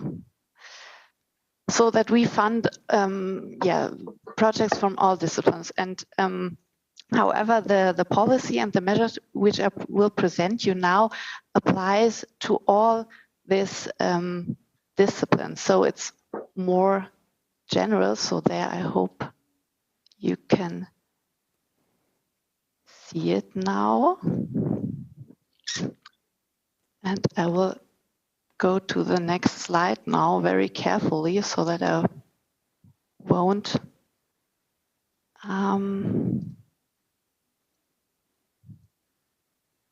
so I hope that you see my second slide now. It's working, yes. Yeah, good, great. Finally, sorry for the interruption. So the third slide, so that we, the relevance of sex, gender, and diversity, we have included it in the guidelines for safeguarding research practice, which we renewed 2019. So it is part of research integrity, just this shortly. And a year later, in 2020, we integrated this passage in the proposal template and proposal preparation instructions. And there it says that where applicable, please describe whether and to what extent the sex and or gender of researchers, of persons under study, of individuals affected by the implementation of research results, of animals under study, with regard to samples taken from humans or animals, in other aspects is relevant to the research project. And we have this paragraph similarly for diversity. And in parallel to this section of the proposal template, we also set up a web page. That was the wrong direction, this direction. So the web page where you can see the short link here. And on this web page, you will find a Senate statement and some checklist for applicants where they can check if these dimensions could be relevant for their research projects, some examples from DFG-funded research, and definitions and links. And we set up this web page because so far it is not included in all study curricula, these dimensions. So students don't learn about the relevance of sex, gender, and or diversity in all disciplines. So that's why we set up this web page to teach them, to educate them somehow if they didn't learn it in their studies. And finally, we offer online information sessions. This is kind of a pilot project which we do. So we have two alternative times set already. The first one will be in October, so we'll see how many people will attend us, and there we would like to educate some more or to inform applicants and all kinds of researchers about these dimensions. So and that's already everything. So thank you very much for your attention. Okay. I will now unshare. Well, thank you very much for sharing your experience in Germany. I believe she is involved in equal opportunities, research integrity, and cross-program development in DFG. Thank you very much again. And then now I'd like to open the floor for question and answers, but I don't think I have any questions yet. But I believe Dr. Jang Yong-seok, right now 5:30 a.m. in New York time. I believe he is there. Could you come up? Because Dr. Jang is the organizer of this seminar. So please go ahead. You have about 3 minutes. Thank you so much for inviting me here. Since this is unexpected invitation, I'm gonna be very much short.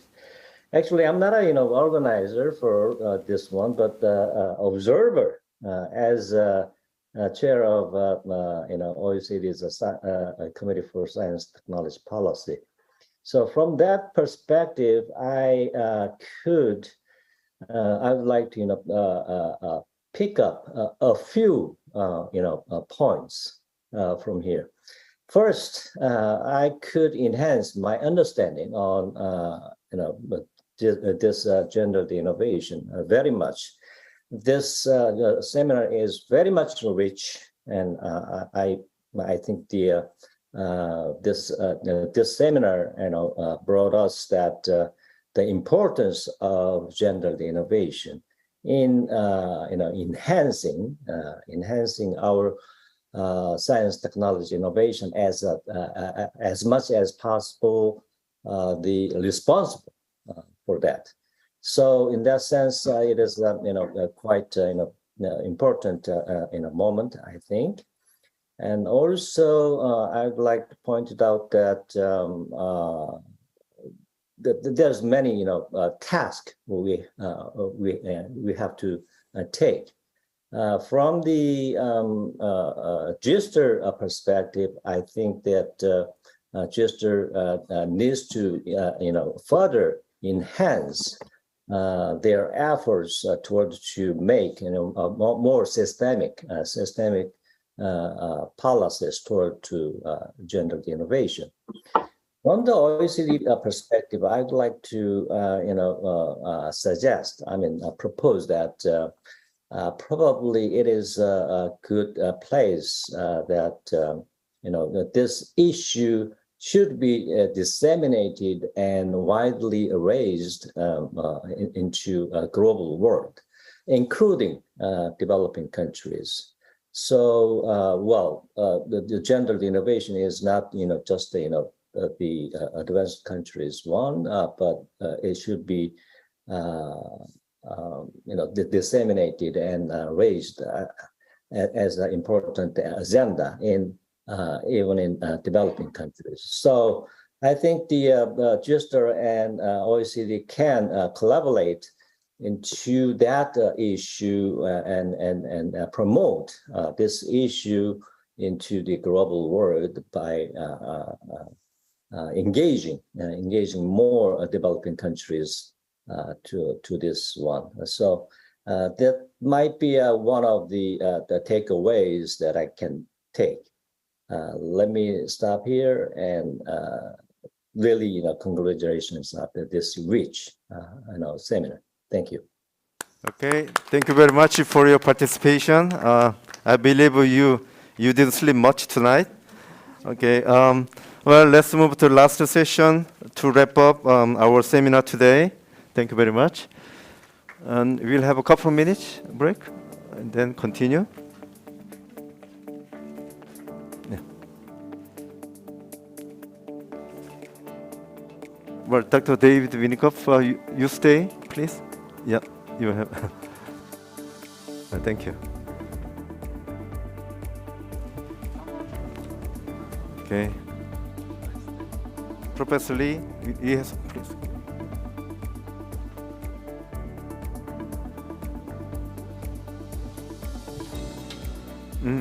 네, 일단 앉으시고. 네.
Well, thanks for waiting.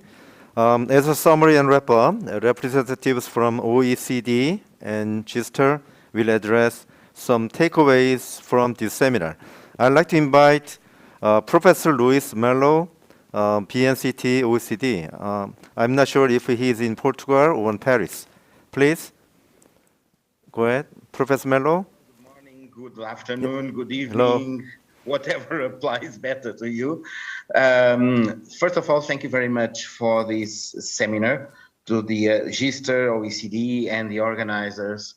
I think it was a very short, very full of information and knowledge. So it was really good one. So trying to wrap up as quickly as I can, or try to them some takeaways. The first thing I would like to say is that from Professor from the presentation of Professor Park, there is, I think, a very good summary of what you're talking about. So when you do research and innovation without being aware of the gender, you have two main consequences. One of them, you don't have the full knowledge, so you miss knowledge, you miss products. And secondly, you have a problem of inclusivity because the a lot of people won't be beneficiaries of these efforts. AI was I think a very good example just a few minutes ago, and the thing is that I will give you a very short example from my life when I was a kid or very young. I remember there was a car maker who presented a prototype where the headrests had an indentation. And this was the time where ponytails were exclusive of women.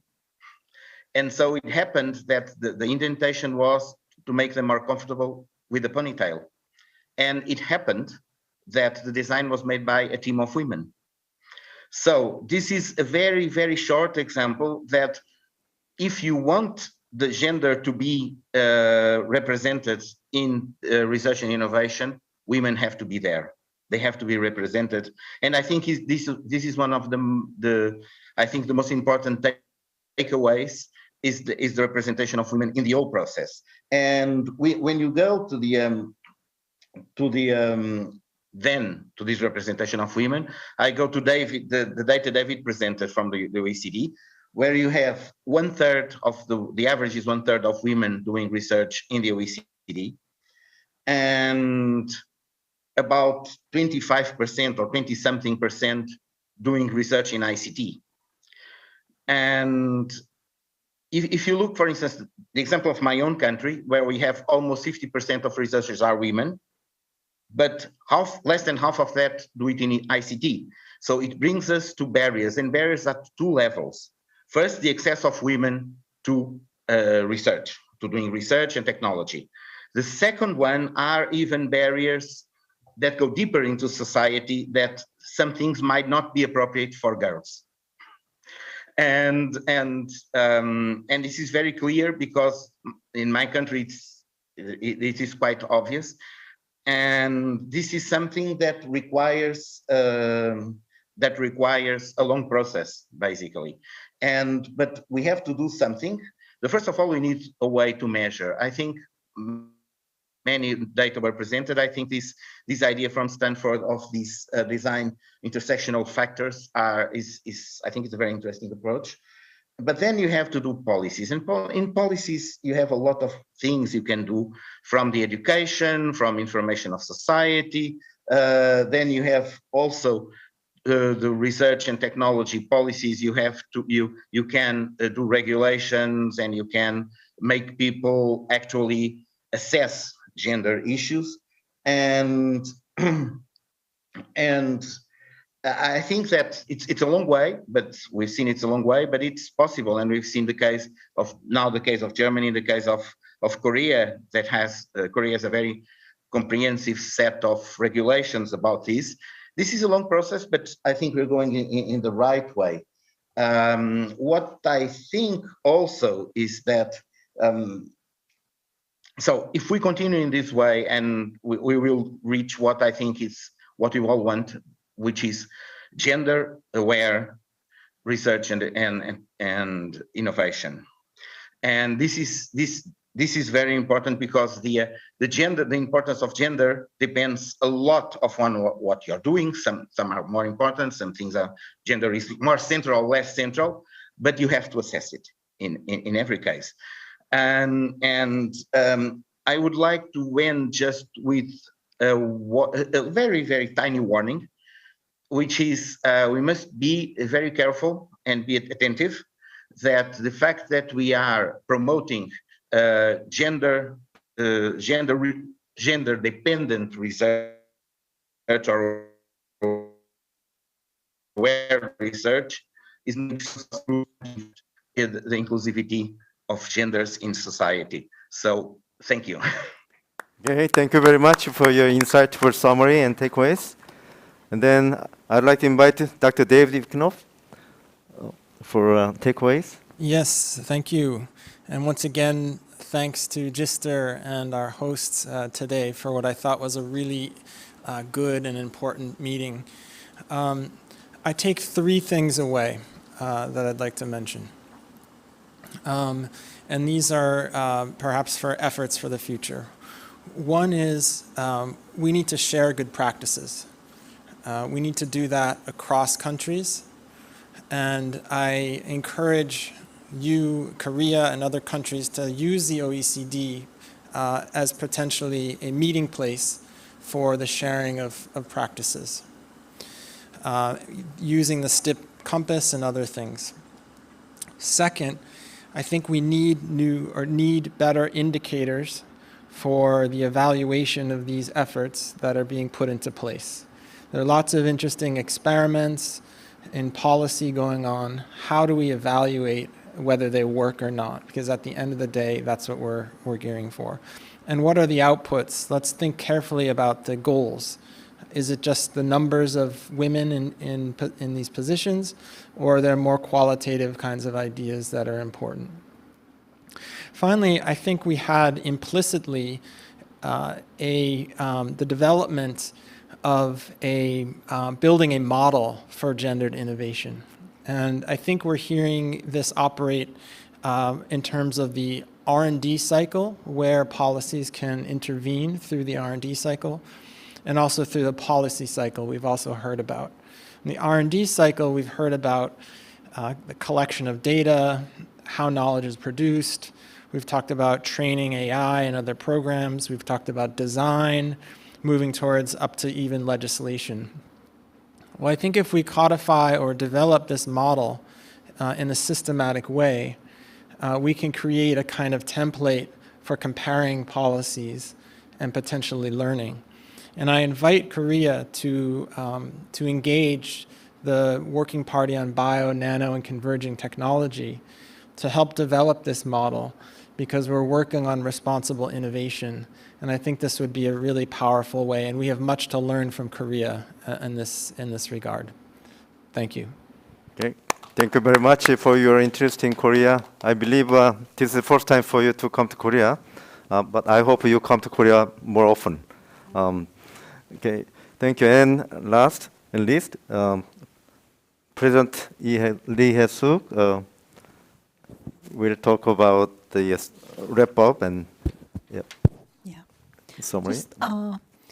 Just following the David's comment or takeaway, I just like to highlight that we are going to collaborate to integrate gendered innovations as a policy issue in OECD's responsible